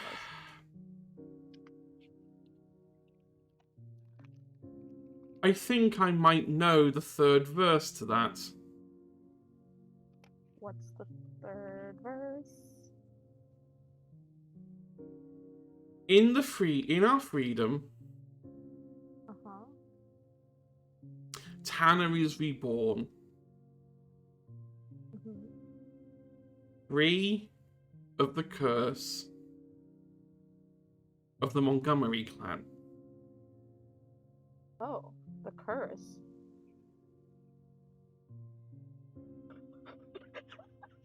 I'm just looking at Bard, absolutely losing it, and I'm like, I need to know. What curse? There is no curse. But Okay. I think I know or have an inkling as to who may be behind this. And who might that be? The underworld.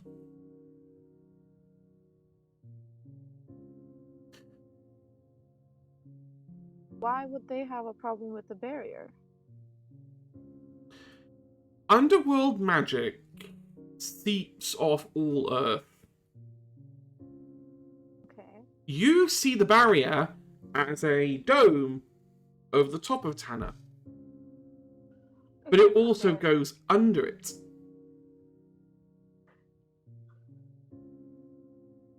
It permeates both the astral plane and the underworld. The barrier is a true protection against all good and evil, a true neutral space. Okay. There's one slight problem with the barrier. Mm-hmm. It keeps the two planes sort of in suspension. Right. if you think about magical entropy and everything wanted to go back to its most inert state possible, in reality, the best place would be for both the afterlife, or the heavens, if you like, and the underworld to simply smash straight into the mortal realm. The barrier prevents that. It acts as a buffer to stop it from compressing. If the barrier was to fall, there would be nothing to hold them into position. And I also get the impression that since Charon has been running around like an idiot, that the connection to the heaven planes has been severed, which means there's nothing suspending above it anymore. If the barrier drops, the underworld doesn't go up to the mortal world falls down into the underworld. I suspect someone is playing a very long game.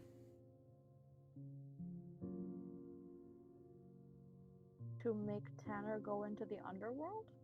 No, this isn't about Tanner per se. This is more about the whole world. It's just Tanner is the fulcrum at which all of this will play out. If I hadn't have put that barrier up all those years ago, the apocalypse would have started much, much earlier. So someone is trying to speed up the process of the apocalypse. Yes, and that's why Carlisle's important. Now I get it. So Carlisle can re-put up the barrier. Not just re-put it back up, but make it stronger.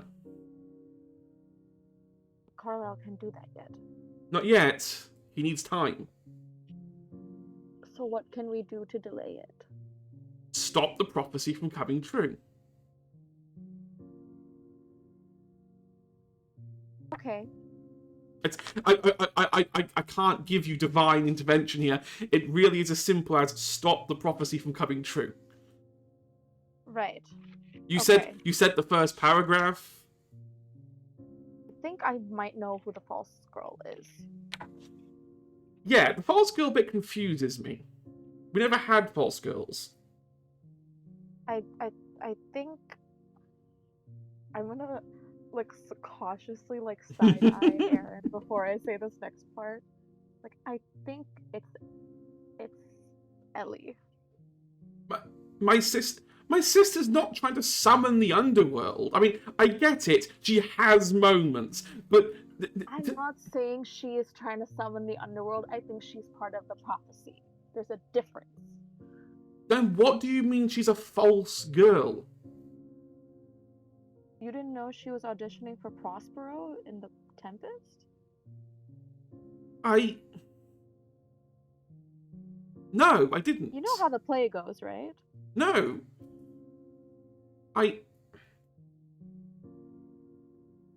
Who else would be a false girl? No. It could mean either because she's playing Prospero and she's playing a guy character, or it could be you guys are you're a magic family. She is not magic, unfortunately. It could be both. Cordelia sort of says. Oh yeah. I look at Cordelia yes, exactly. It could be both. So we have to stop Ellie from getting the role, or at least sabotaging it. Which I don't completely hate the idea, but she is your sister. I think I have another idea. Another thought. So see, Aaron looks very glum now at the idea that his sister might be part of the beginning of the apocalypse. It's not that she's playing for Prospero. What is it then? She is a false girl. She's the opposite of magic. Yeah.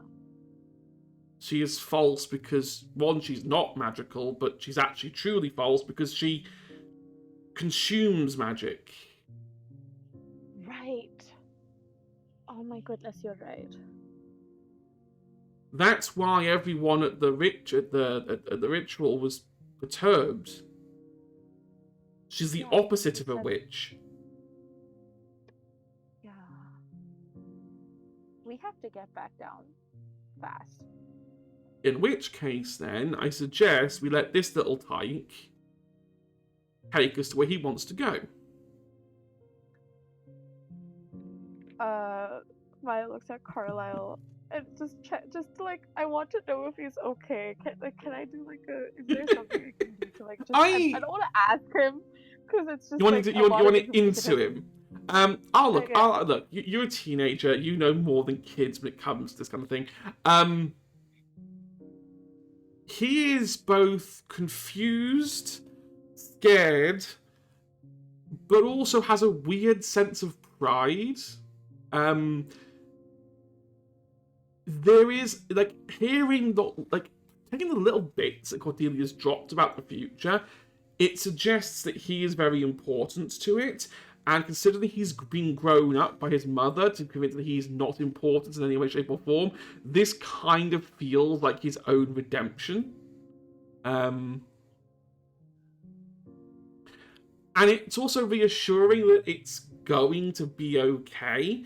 Like, Carlisle kind of goes, if future me was here, that means the world never ended, right? I couldn't have been here if the prophecy came true. That's right.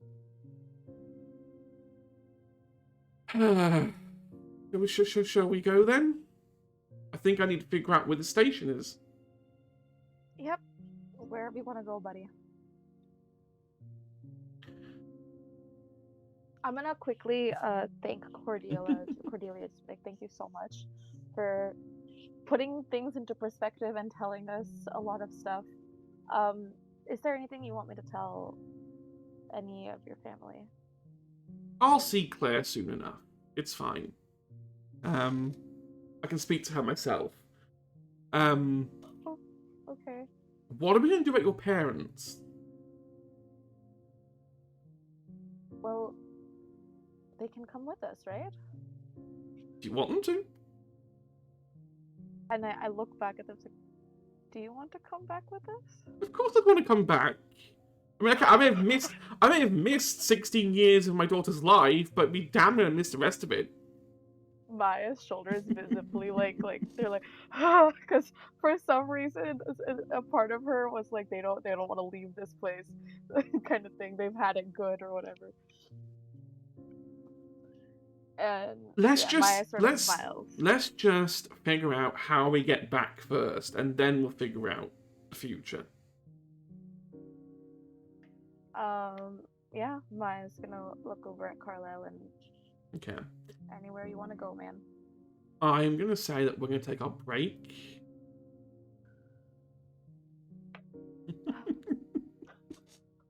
We ran over a little bit because there was it was a little bit more intensive than anticipated. But yes, Maya has had a lot of thoughts. And I think that conspiracy board just has a lot more red string dangling off it now. We're going to take 10 minutes. We'll be back around past, the final bit. Go take a rest. Go stretch. Refill your bottles up. Remember to hydrate. Go to the toilet. We're back in 10. See you then. Bye.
Welcome back, everyone.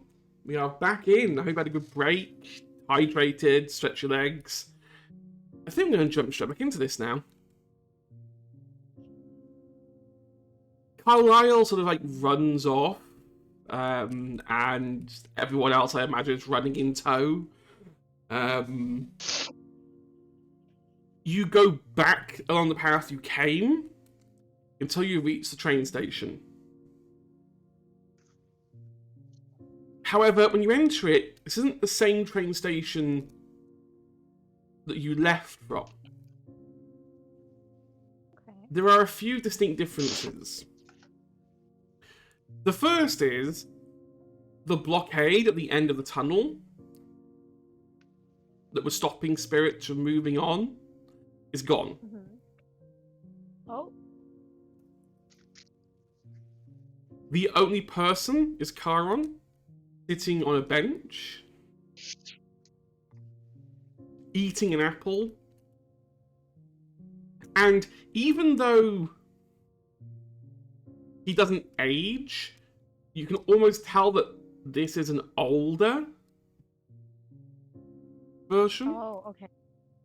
The door that used to lead to the afterlife, or the fake afterlife, is now just pulled down with a shutter, with just a sign on saying basically closed. Okay. Carlisle sort of goes, this feels familiar, more familiar. Chiron sort of gets up off the bench, walks across. I suspected it was you. I couldn't really tell because young you and older you, well, you've got that fringe out, and personally, I don't think it suits you. Roasted. I'm going to say the exact same thing that I tell future you, and you'll also not listen to me. You cannot will yourself out of the astral plane. It causes irreversible damage to do so. Now, teenage you just said something on the lines of, well, I have to get back and save my friends, and that was that. But he knew how to cast magic. You don't. But we do.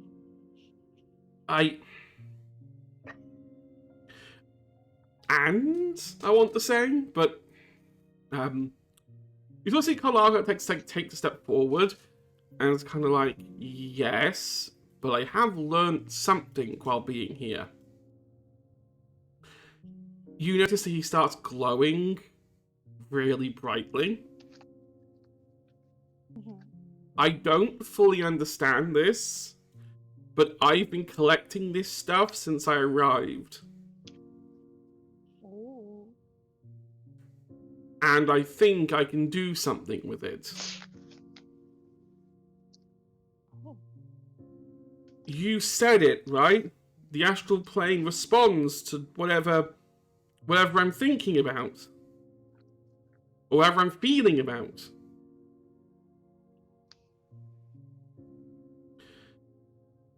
Well, I'm feeling about home. And as he does that, you see he holds his hand out to try and cast a spell, and all of that energy courses into his fingers and shoots out.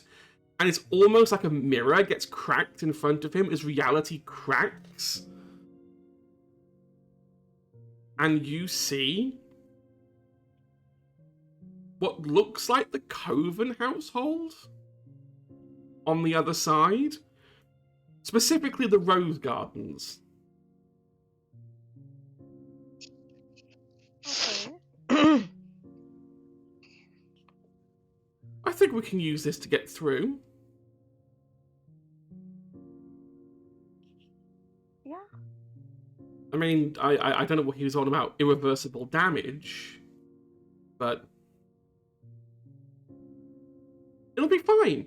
And you also see Carlisle like run at it and just like almost jump through. And you see that he disappears in a small flash of light. Oh my god. Okay. But on the other side, you can see a flash of light appear in the garden. Aaron looks okay to go. So does his parents. Lucas seems very hesitant. I bet he does. Charon sort of looks at him and bends down. It's like, it'll be a while until you're able to see properly. You're going to have to wait until you're a teenager to cast the spell full time. But if Carlisle's going to break the rules, I don't see how we can't bend them. You see that he pulls out of his pocket a kind of necklace which has a kind of ferryman's boat on it and puts it around Lucas's neck. While you're wearing this, you'll have the ability to use astral vision without actually casting a spell. Oh. It's not as clear as it is here in the astral plane. It'll be a little bit off, but is more than what you'll have for now. I can only power this until you're 16, however. After that, you probably will go blind again, and you'll just have to learn to cast astral vision yourself. And it won't give you sight forever. You will have to learn to cope to being blind for a good chunk of your life. But this should at least give you a reprieve and at least allow you to be a child. Also, I just want to stick it to Carlisle because I think he's an idiot at this point. He's broke my reality twice now. And he will again. And he will again. That's the problem. He will again. Anyway, you better go. I need to plug this gap up before someone else decides to, I don't know, jump out of the astral plane when they should have died.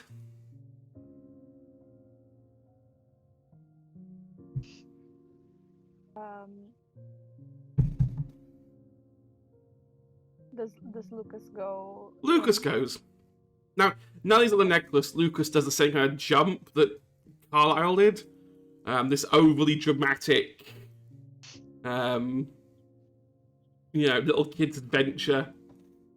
Nosedive straight in, without a care in the world. Aaron decides to go through next. Kind of has a moment with Charon. He's like, any chance I can get one of those necklaces for the future? And Charon's kind of like, you're a grown-ass man. Deal with it. Roasted. Like, no offense, I gave him that because he's permanently blind. You get a little blind when someone casts astral magic near you. Whoop-de-doo. You know the spell to deal with it. And besides, if we're talking about the future, I already know your future. It would be futile for me to give you one.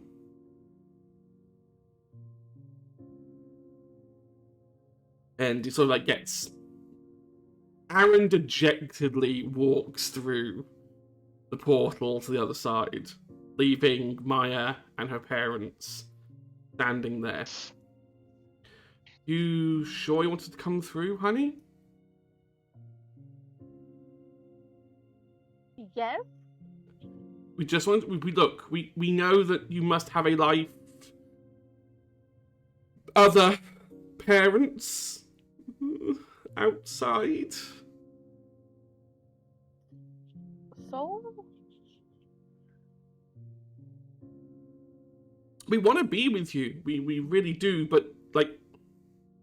You weren't meant to be here in the first place. So you belong where I'm going. And If you say everyone else so. misses you too. Okay. So I see that Chiron sort of goes, yeah, sure, you know what, pull everyone back. I mean, while we're at it, let's open the doors to the afterlife and let everyone else pour through the gap. They didn't die. You see that he pulls his tablet around to reveal that they did die. No. I don't know what caused them to end up in the astral plane rather than here with me. They are not destined to go that way. They can, because, well, you've broken reality. Once again, Carlisle fucking strikes. They can walk through and pretend that none of this ever happened. But officially, they should have been mine. And the only reason I'm not getting funny over this is because they're your parents, and while I might be an almighty, all-being ferryman, I'm not totally heartless. It's okay, honey. We can stay. I want you to come with me. Then we'll come back with you. It's that simple. I'm going to use a word that is very naughty, and your mother will scold me for it the second I say it. But fuck fate. And the second he says that, you're going to see the back of his hand smack the back of his head. And it's like, we don't raise our daughter like that. We don't raise our daughter at all. That's the point. That's why we're going back. Okay. Let's go then. And Maya's gonna like loop her hands in their arms and like try to like go with them. All three of you, looped hands together, walk through the portal, leaving the astral plane, the afterlife, the demi, whatever you want to call it, behind. And you appear back in the Coven household gardens. However, I may have told one itsy tiny lie. It's not been 3 weeks. It's been 6.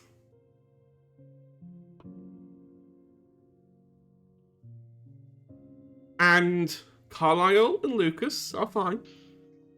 Your parents look in their late 20s as if they'd never left. Oh, that's gonna be weird. Aaron looks much, much, much older. Why? Specifically, he's in his mid-30s. Huh? Hold on.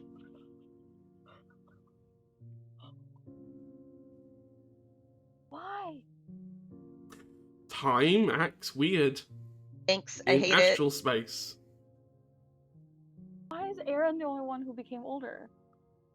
Because unlike you... Do you want the official answer? To stop you from having Yeah. 14... He's astral touched. He is much more sensitive to the goings on. Plus, your parents came through with a debt. And those extra years had to go on somewhere. And since Carlisle can't age yet because he needs to be another age for the future, and Lucas also is important in the future, Aaron is the only one there who is expendable. That's why Charon said, I'll be seeing you sooner than you think. Oh no. I hate it. To be specific, Aaron is I 38. hate it. I hate it. Hate it. So about that crush, eh? Hate it.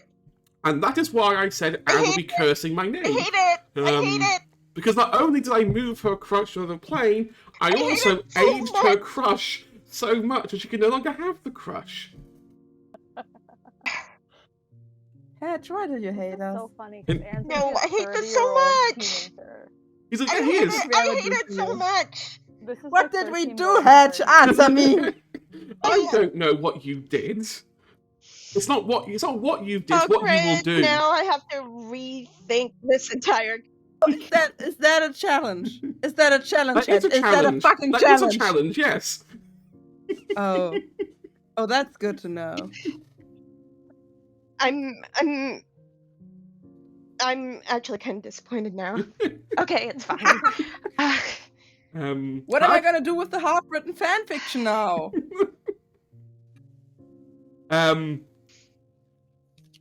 This is not weird. Not at all. No, Thanks. I mean, to be I'm- fair, I'm- the feelings that you're I'm feeling, extremely fine about this. the feelings that you're feeling, Aaron's feelings 20 or 30 times worse. Sort of coming to realization. I am going to take it out on someone, and I'm gonna punch that child. Carlisle is not going to see double digits. Fuck you. Holy shit. Honestly, But wait, honestly, why if didn't- anyone should why be didn't I'm not Maya it should actually be going Maya. to. I'm Why didn't Maya actually not. age? Actually, Why didn't Maya age? I'm probably just going to How make do we things know- Why more did miserable Maya- for Ellen. Hang Why on. did what- Maya age? I never said Maya didn't age. Oh, fuck. I knew I mean, no. Maya doesn't age. I just didn't say that, and I was like, I know what I'll wind Bard up even more. Look, Did I age? no, you didn't. You're fine. Oh. You didn't age. Aaron only aged because he was like a lightning rod. He attracted all of the astral energy his way. Wittingly or unwittingly, did it. The good news is he didn't take all of your parents' years. If he did, he'd be in his 50s. He only took half. So, He would have been 60. yes. If he had taken a year for every time your parents cheated death now, he'd have been in the 60s.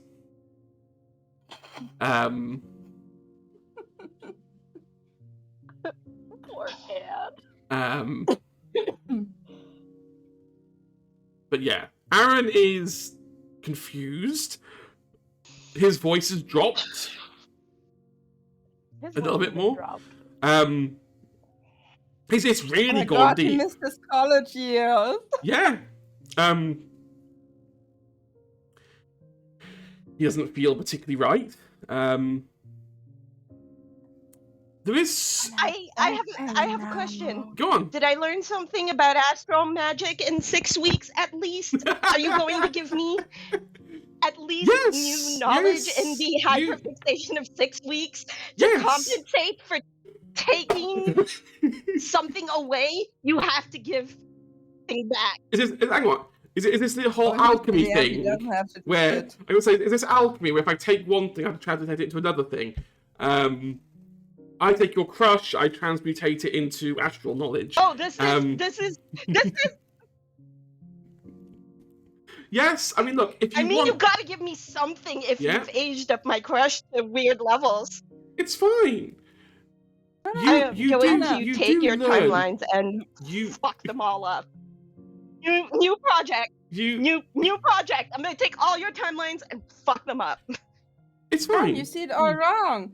He took something from us, so now we are allowed to take something from him. The gloves are fucking But off. we're just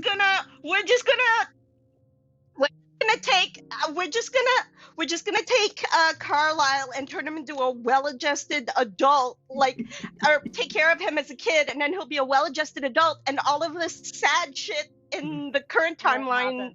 just doesn't won't be a happen. thing, because we'll just cancel. We'll I just make him a won't. well-adjusted, Do you know what the good- chill out, mellow dude. That is really cute. I fully endorse it. You do learn more about astral magic. All of you do. I mean, I could in the choose next violent, but I 6 feel weeks. like You can all cast Alright. astral magic now, excluding Maya, who obviously hasn't been studying it.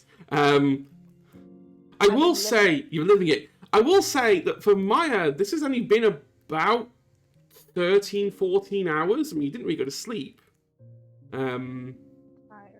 while you were there. But yes, it has been 6 weeks. It is now around Halloween, about a few days away from Halloween. You can see that the Coven household has adopted traditional Halloween decorations. The leaves have all gone brown. As I would say autumn, because I'm a normal person, but if you're on the continent, you'd use if you're on the other side of the world, you'd use the word fall. Because that's why the leaves fall. Anyway.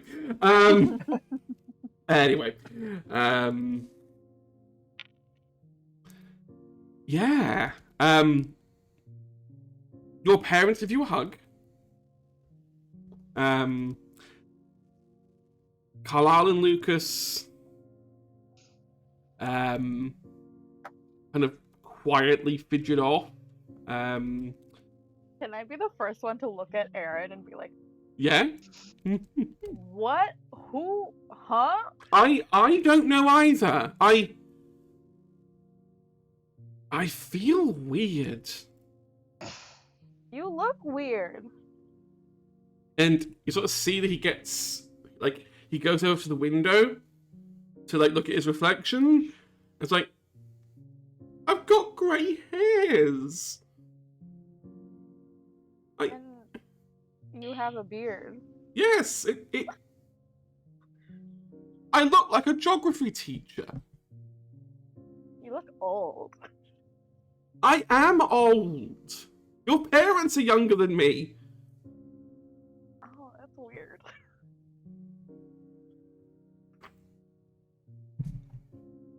God I'm damn. gonna look up. Astral plane. I will say this. After a minute, your phone reconnects to the network, and all the texts that everyone has sent you the past 6 weeks just start coming through one by one by one by one by one by one by one. Which also means that we get like the message. The person you tried to call is available again. Your phone is gonna blow even more up. I'm gonna like take out my phone and do that thing where it's like, you know that meme where it's like, I lived, bitch. That's what Maya's gonna put it. Awesome. So you send a text to everyone saying, I live, bitch.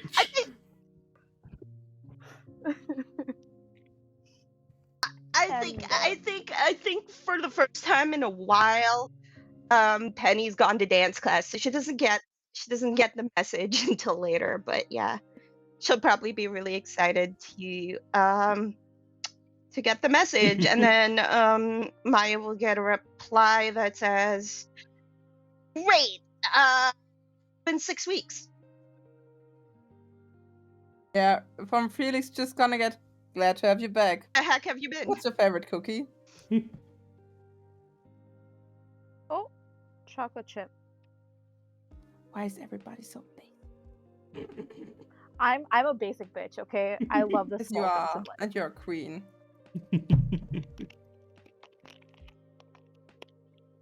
Also, I haven't really had that many cookies in my life. Yeah, no. Penny. Yeah, Penny's message is great. Good to have you back. It's been 6 weeks.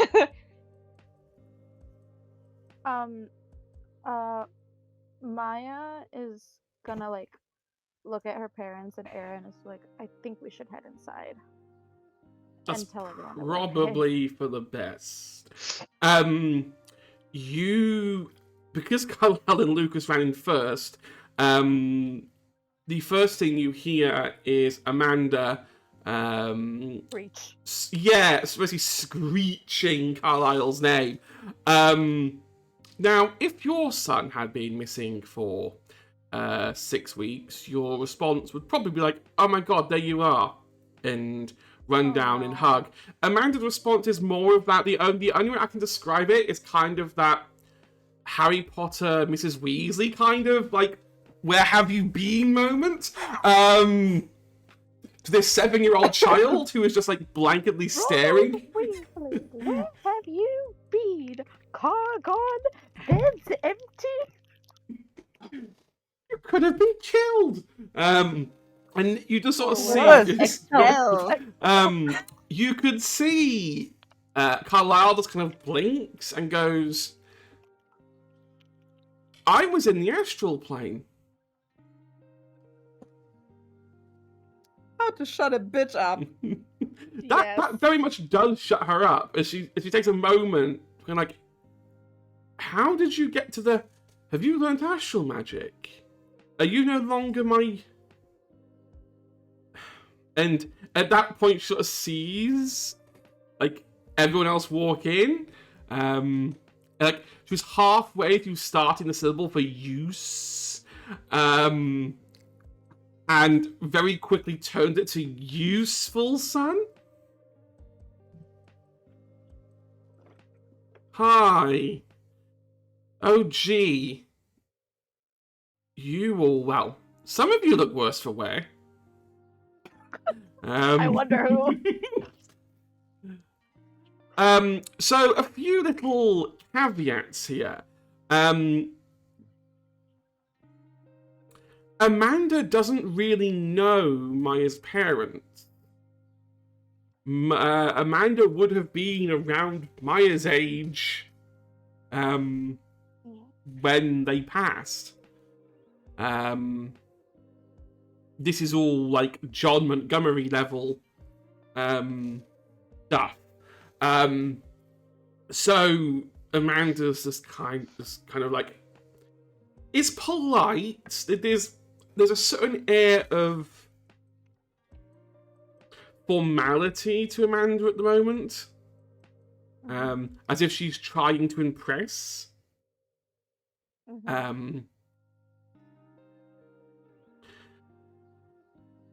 Aaron is not looking particularly happy or pleased, mostly confused. He's now getting texts coming through his own phone. And it doesn't take long because Ellie was already in the household to come down and notice that her brother is now a much older brother. They still hug. They still have that bonding, that sibling bonding moment. Aaron is taking it in his stride as best he can. He jokes about not having to go to school anymore, or not having to go to college, and how he's going to explain this to the board. How, and then he looks to Amanda and like, how the hell am I going to cover up that I'm like 30 years? Like I'm too old to be here. And Amanda's like, "Don't worry, we'll deal with it. We'll come up with something. We're just not quite sure what we'll do yet." Ellie is happy. Like one of the last. Oh, sorry. I was just gonna say, I feel like one of the last text messages Maya gets is Felix going sleepover. Yep. Luke's mum. Well, that's the pros of being the firstborn caster. Your parents are so over the moon that you can do basically everything. Luke's mum comes to pick him up, looking completely over the moon. He kind of jumps up and down, being like, "Look, Mum, I can see," and like starts drawing on paper. And well, I'm not going to go into the emotional breakdown that his mother has, both over finding out that he can see and both how he's back. But he is very quickly whisked away. You discover that his mother casts about 5 different wards on him now, to make sure he never goes missing again.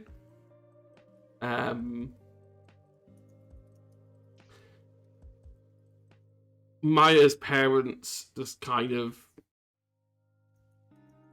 They feel like they don't belong. It's a weird sensation of this. They're not supposed to be here. Like, Amanda's like, oh, I'll go call your parents then, and then kind of stops and realizes that, like, well, you now have 2 sets of parents. Your biological parents with you right now, say that they're going to stay here at the Coven household. There are I'm still gonna have dorms Amanda here. call my parents. Yeah. Yeah. She calls your parents. They come over. Do you want to introduce them to your biological parents straight away, or do you want to keep them separate and bring them in later? I think might as well rip off the band-aid right now when everyone is, you know. I'm going to paraphrase. This is complicated. There is a very mixed bag of emotions. 1, they're happy to see their former friends again. 2, they're happy that you're safe. There's also some resentment and a little bit of, this is our girl now, we raised her. Like, there's a slight level of defensiveness, like, you weren't here to raise her. You know, your adoptive parents are quite fiercely, you know, loyal of you. Yeah. And I think your bio parents recognize that. Like, they weren't here for your life. Like, if anything, your adoptive parents have more right to call you mum and dad than they do. Yeah. So they offer to stay the night over at the Coven household. You go away with your adoptive parents, and you'll talk tomorrow or something like that. Okay. That is when you get the text about a sleepover from. I'm like, oh, okay, sleepover. There's this moment where, like, your adoptive mother is kind of like, absolutely not. You've gone missing once, and then you see your biological mother almost goes trying to override that, and then there's this kind of awkward parenting moment. Eventually, I look at them and it's like I think I just want to meet my friends and tell them that I'm okay. Your adoptive mother agrees, reluctantly, on the condition that they take you to Felix's house. That's totally fine. So you get dropped off just outside to drop into the basement. Okay. Hear the sounds of you hear the sounds of Penny reciting her lines. it's the Yes. Tempest. Yeah, I'm gonna knock on the door, and yeah, time to meet my friend.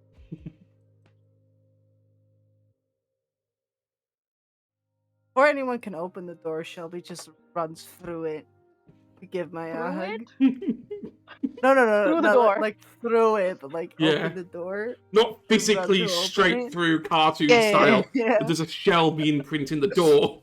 I mean, she has a fight of D20, but she's not that strong.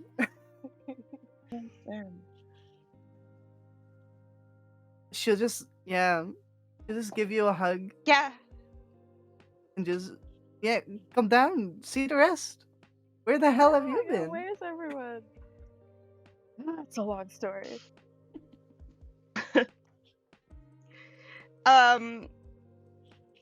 Yeah, you see Penny like rollerblading in a circle while reciting her lines from The Tempest. And then I'm just gonna when pop, you guys poke come my head down, and be she like, does like a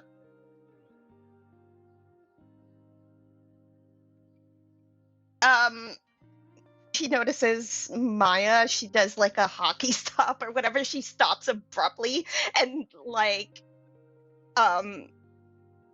she actually takes the time to take off her skates before she tries to go up the stairs or wherever to try to go to Maya I think and give her a I would hug. have like run down the stairs if like Penny was trying to like take off her roller skates.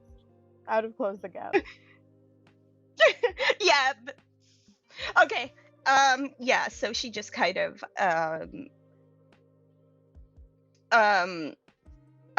yeah, gives her a hug at the bottom of the stairs after her skates come off. And she says, "Hey, back. I don't know if your disappearance had anything to do with everyone else disappearing. Did you all end up at the same place? What happened to you guys? You know it's been 6 weeks, right?" Oh, okay. Yeah, I kind of got that from the Halloween decorations at the Coven household. How are you? You got the role, I guess, right? If you're practicing Yeah, one. I mean, I've been working on it. Yeah, I got the role of Ariel. Rehearsals. How have rehearsals been, by the way, with like Dave, Ellie and everything? She been insufferable. surprisingly not. She seems to have gained a quite noticeable work ethic. Focusing her time on performing well. Things with the cheerleaders have calmed down. And how are the vibes with the other cheerleaders? Okay. It feels like Yeah. bridges have been I crossed. got the part of Ariel. Have they been burned? That's what I want to know. Are they good? No, The cheerleaders, there's- is she with them still, or is it kind of just like, I don't like you guys anymore? as of a week ago, she was no longer head cheerleader. Oh. Ooh. She So resigned from the Penny team. goes in her like You resigned the hyper team? speed monologue. Okay. Or Oh no. does Penny know about that, or Mhm. does she think she's done? It's So very public. yeah, the place can go surprisingly well. Okay, the place been going surprisingly well. Ellie been really like on top of her game, and it's really cool to see this new side of her. She's very focused, and she's kind of eased off on the whole mean girl thing. She actually quit the cheerleading team like a week ago, and holy crap, like it was like the world ended. And then you could see like all of the other cheerleaders like scrambling for position to be the head cheerleader. But I don't know, it didn't look like Ellie really cared anymore. So Ellie's been Vomit. better, huh? If I may stop you right there. Yeah. Felix! Come here. I mean, I was going to be really annoying to her, but I mean, I tried being nice to her a few weeks ago, and then when things got better after she got cast, I just kind of decided to ease up on her since her brother has been missing. Mm-hmm. Oh. About that. About what? Well, Aaron isn't 18 years old anymore. He's 30. I Wait, think. what? Oh, Yeah, Oh, something no. happened when we came back from the astral plane, I think because he has a connection to it, it kind of messed him up a little more than it did the rest of us. And he has become older. So I don't think he'll be at school Eh? anymore, for at least not for the school year, or any school year after that, I think. That's. I mean, I'm sure Ellie will be glad to have him back, and his family. I'm sure. Like, I guess what matters is that everyone's back and safe, right? Did you find the little guys? Yeah, Claire yeah. said Carlisle and Lucas were missing too. Yeah, we all ended up at the same place. Oh, So they had you to look after them. Yeah. yeah, If they had you to look after them, I'm sure they're fine. we all kind of looked out for each other. And I That's found my great. parents. Felix has like a bajillion cookies. Wait, what? I found my parents. I thought they were Oh. dead.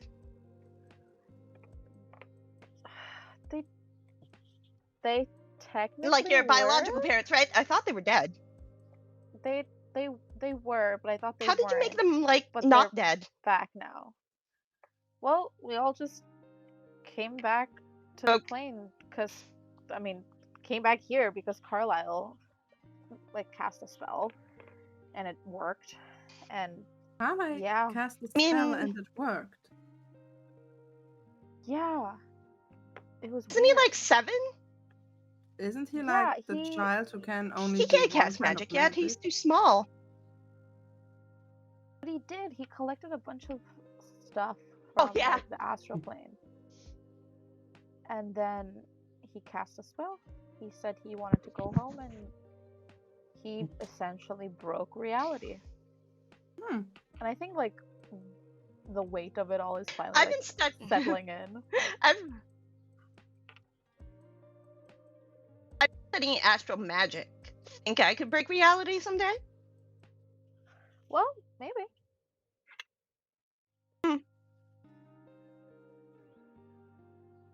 So Okay, so Felix has cookies. Lots of cookies. Let's go get some cookies. Yay. let me get this straight. You were in the astral plane. Found your parents? Yeah. And Carla can And- do magic now. And we met Cordelia Montgomery. Oh, How cool is that? and you found your parents. And Erin is old now. No offense. Yeah. And I hate to be the one to say this, especially if she's doing better. We kind of have to sabotage Ellie's performance. Oh. Oh. And You I hear turned to, from like- across the basement where the cookies are, and you hear the words, "No fucking way!" By the way, Maya, I don't know, DM, if I'm allowed to say it, but can Maya do like something like an insight check? I can do an insight check, yeah. Yeah. What would be insight in this game? I like D&D. traditionally either charm or brains, depending on which way you want to look at it. If you're analytically looking at someone, I'd say brains. If you're trying to read their social cues, I'd say charm. And it would be attribute versus attribute? If player v player, I'd say. I'm gonna say if you're gonna do it, both roll your charm stats. Mhm. Oh, that's beautiful. Yeah. Yeah, let's Yeah. roll. Let's see what happens. I've got a 4. I got a 17. Felix is not a big fan of this. And you're not Felix quite just sure, likes but Maya too much. he could maybe have a little tiny tinge of red around there, but he wouldn't never say anything. Oh. Yeah, I made cookies. I I feel like Penny's had a change of heart that kind of started like the same day that everyone disappeared, where she's been trying to kind of ease off of Ellie, and since they've started going through the play together, it's been less and less antagonistic because she's been giving Ellie a bit of a break. Definitely, it's even like worth a check, but it's definitely something that is now like it wasn't necessarily common information to Felix or Shelby. I think Penny, out of everyone, has like her own stuff, so she's like not around. It's not as obvious, but now it's clear to the group, like when she said no fucking way, she like meant it, and it was like very different as to like ordinarily she would have been like, yeah, let's do it, but she's not as okay with sabotaging Ellie or being I think when Penny objects, I'm gonna turn to Shelby and like Maya's gonna turn to Shelby and say, "You remember that prophecy, right? That we saw?" Yeah. Well, apparently Cordelia knew the rest of it, which was, and I like recite whatever the last bit was, the freedom, Tanner, and whatnot.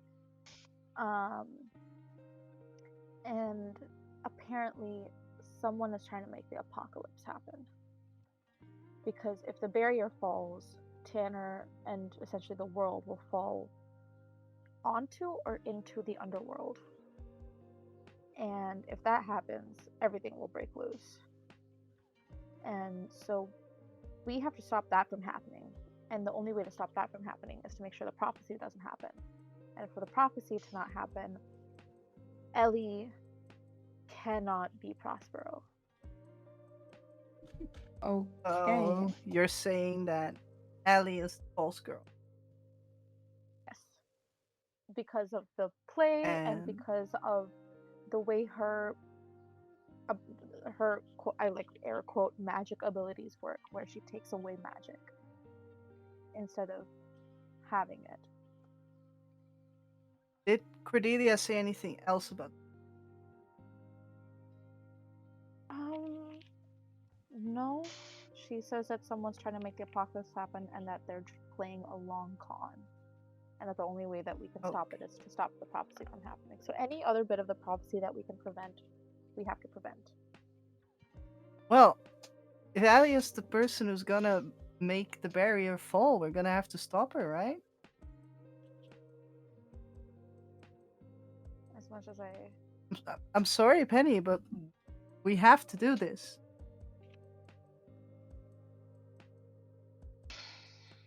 Shelby's just. How do you going know for sure to- it has anything to do with the play?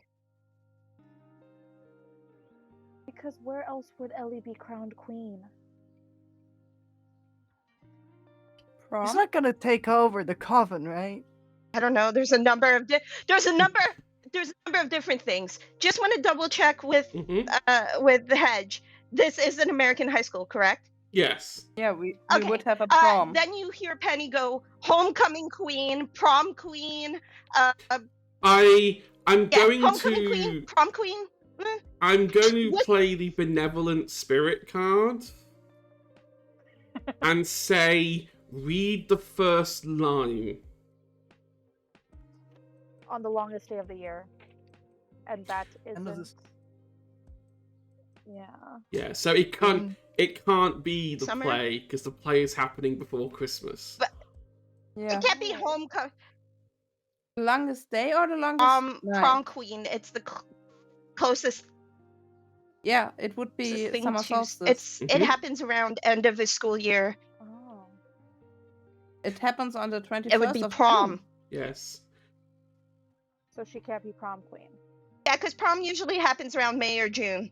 It does. I mean, I will give you. And then Penny just. I mean, she ruined her social standing pretty much with the play. So prom wouldn't be a So good one. Chances are not good. I will say one thing, just common knowledge. Two things actually.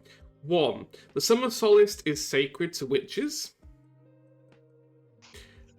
And Tanner has a summer solstice festival Oh, no. Goodness. where the Montgomerys put on a massive Festival Queen or whatever. There might be. Yeah. Yeah, Summer King and Queen. Ah. The good news is So that does mean you've got there's time. 2 options right there that happen on the longest I mean, we still day, have some time till solstice. longest day of the year. So we have to make sure she just doesn't get crowned queen. Maybe. I think we're I don't know. I think we're okay with the play. Okay. I think her anti-magic is the bigger problem.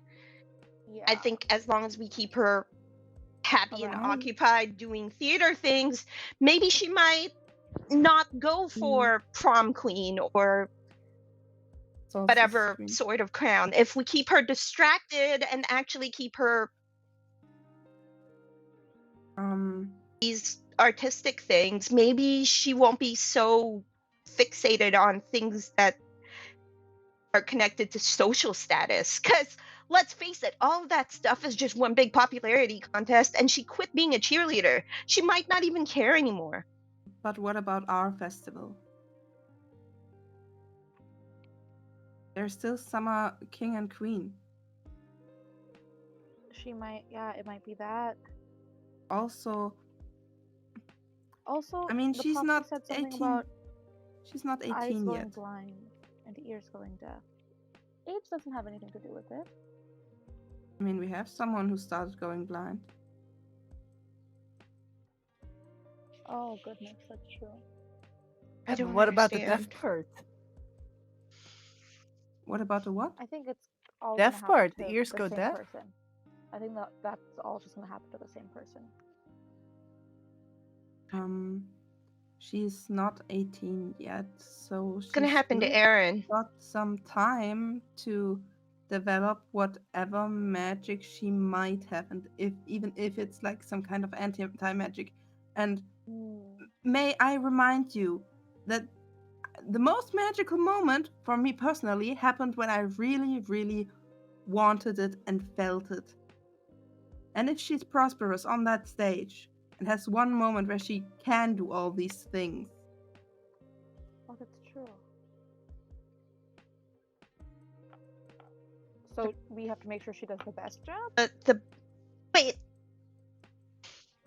I don't know. It could be that we have to make either she does the best job and get job and get some magic, or she doesn't. Either way, she could become Summer Queen for us. I would rather her do better than I don't want to dampen her mood. But that could also mean, oh look, her finally her magic talents awoke. Ain't that a cause for celebration? But that wouldn't be crowning her queen of anything. But it could be a reason to make her Summer Queen. In the middle of winter, absolutely not. No, but if it happens in the middle of winter and she like starts, Then we can think about sabotaging the summer festival later. I think now we have to focus on trying to get Ellie to present with some sort of magic. but I'm not sure why. Why do you want her to present magic? Penny. Because then she won't be a false girl anymore, and that way the prophecy would go away. Because if she's not a false girl and she's still crowned queen, that's still okay. Then we wouldn't have to worry about the summer festival. But if she still doesn't have magic, then we'll have to worry about False as in magically. So I have something to show you guys. And Penny starts to do kind of a very lyrical, graceful dance in the middle of the basement in the room. and she tries to, do some kind of astral magic, like the basic stuff that she's learned, and try to demonstrate it. I don't know what it looks like exactly, but it's like this dark navy kind of apparitions, and it just really looks like Penny is feeling it with her whole body as she tries to conjure up her astral magic. And when she finally stops, she says, "Is right. I spent the last 6 weeks trying to learn the basics of astral magic, hoping that it would help me understand the situation better.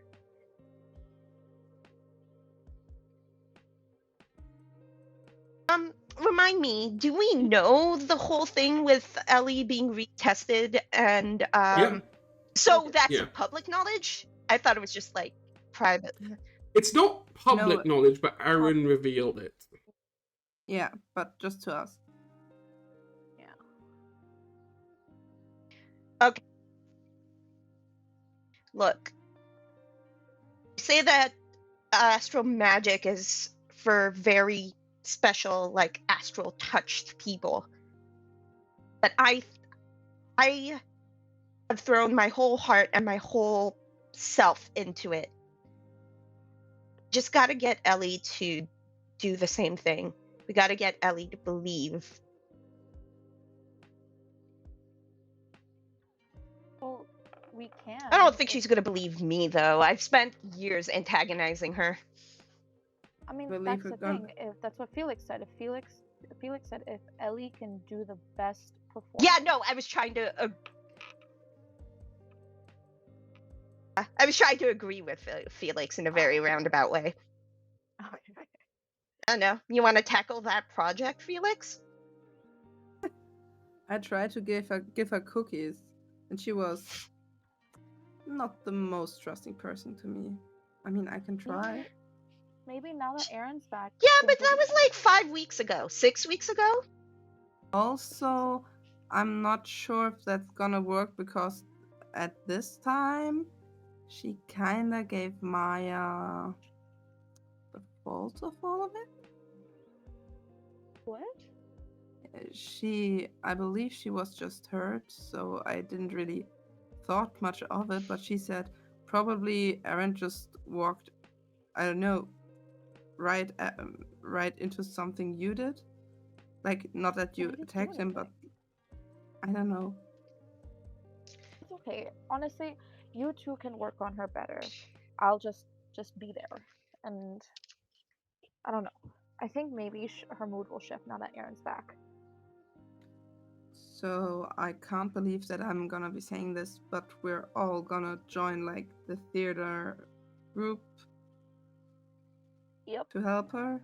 Like, I Mhm. can play some guitar, Shelby can do the costumes, stuff like that. I'm doing props and artwork for the scenes. Awesome. Sounds like a plan. Awesome. What time is it at this point? What time is it at this point? Around 10 p.m. Because time is really weird. Okay. You see any kind of shift in her demeanor as she goes to pick up her skates and says,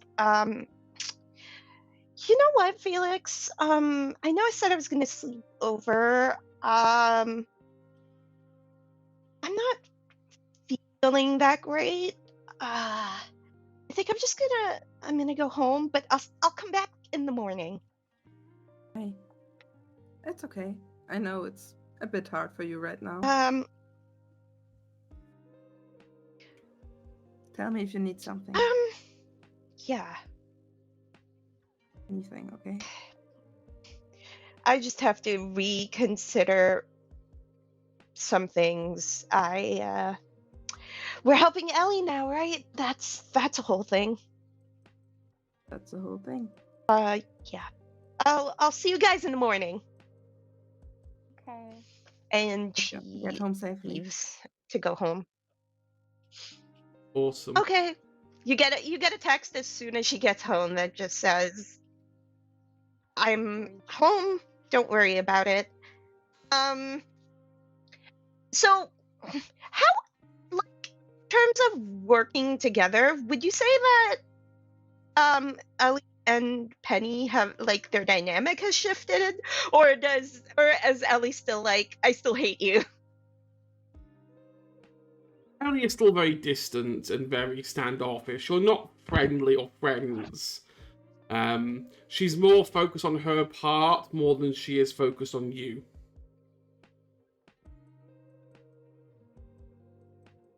Okay, but it's not like antagonistic as much. Not really.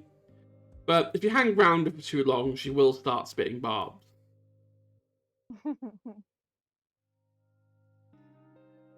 She's willing Yeah, to that tolerate tracks. you more than she was before. All of us? Yeah. But nothing more, just Nothing tolerating. more. Yeah. Okay. Just tolerate here.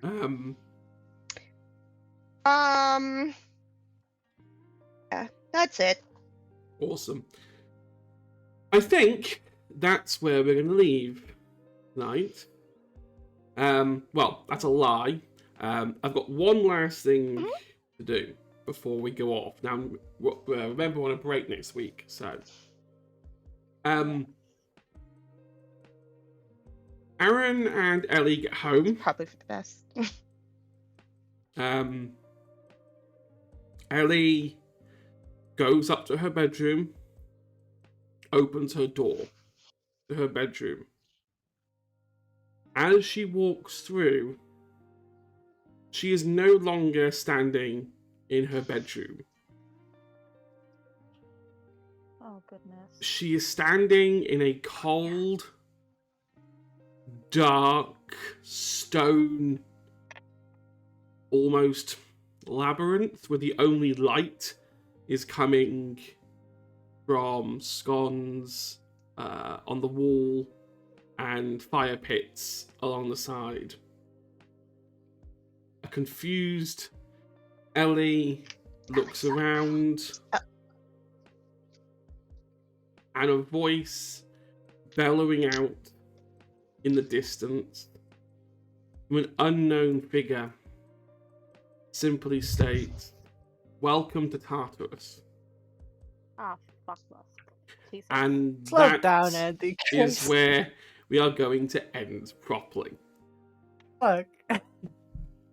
Why, Hedge? Why? We were having so much No! fun. Edge, Mm-hmm. you're Hedge, pretty happy one with day- yourself, aren't you? I am very Hedge, smug one with day- myself. Hedge, I'm gonna find you one day.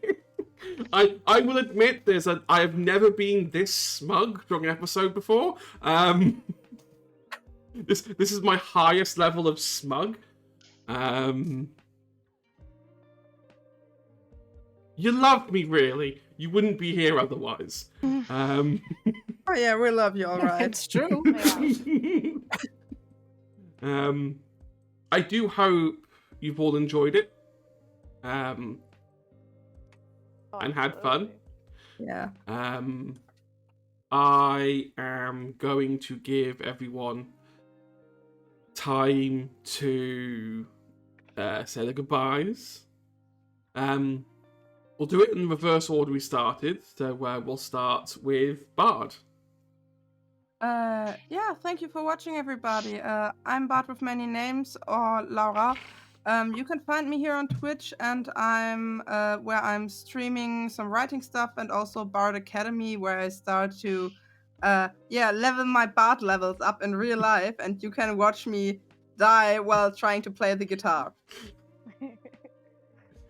Well, at least you didn't do what I did, which is when I want to learn guitar, I'm left-handed and bought a right-handed guitar, because I didn't know left-handed guitars were a thing. And the shop owner never asked. No. Anyway, Agent P. Goodbye, everyone. I'm Agent P. You can find me on Twitter at @theagentp_ or on Instagram at @the.agent.p. I'll see y'all next week. Oh, not next week. The week after that.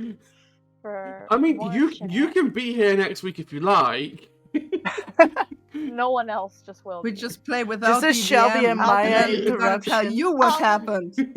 It's no. Next week should be like anyone can come over I and just have like their will- conspiracy boards. It's just going to be a connect theory the dots. detective episode. Yes. That would be cool. It'll be the day after I get home, so I'll probably be jet lagged and asleep. Good luck with that. Anyway.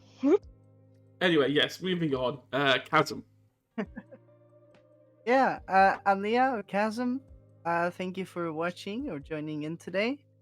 You can find me on Instagram at _musical_witch. And yeah, I don't have a lot of things planned for the meantime. Gonna play some Pokemon, so you'll hear about that. I'll post it on my social medias as well. And yeah, we'll see you in 2 weeks. I also can't wait for it. And finally, Anne.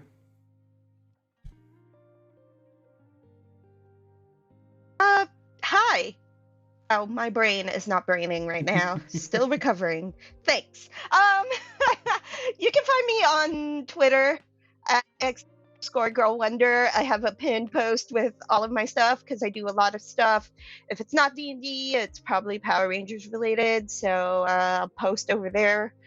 Yeah. Just the easiest way to find me. Check my social medias. Same. That leaves me. I'm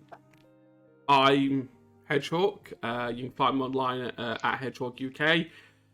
I don't post much nowadays. I just go on there to like posts other people post, and I spend most of my time here at Misadventures League. We have a lot of stuff to announce, and I have to go through all my notes because we have too much. I believe I've overbooked. So I'm going to sit down tomorrow, have a meeting, and figure out what we actually are doing and not doing. So I'll have a lot more information by the time we're back. Aside from that, have a good break.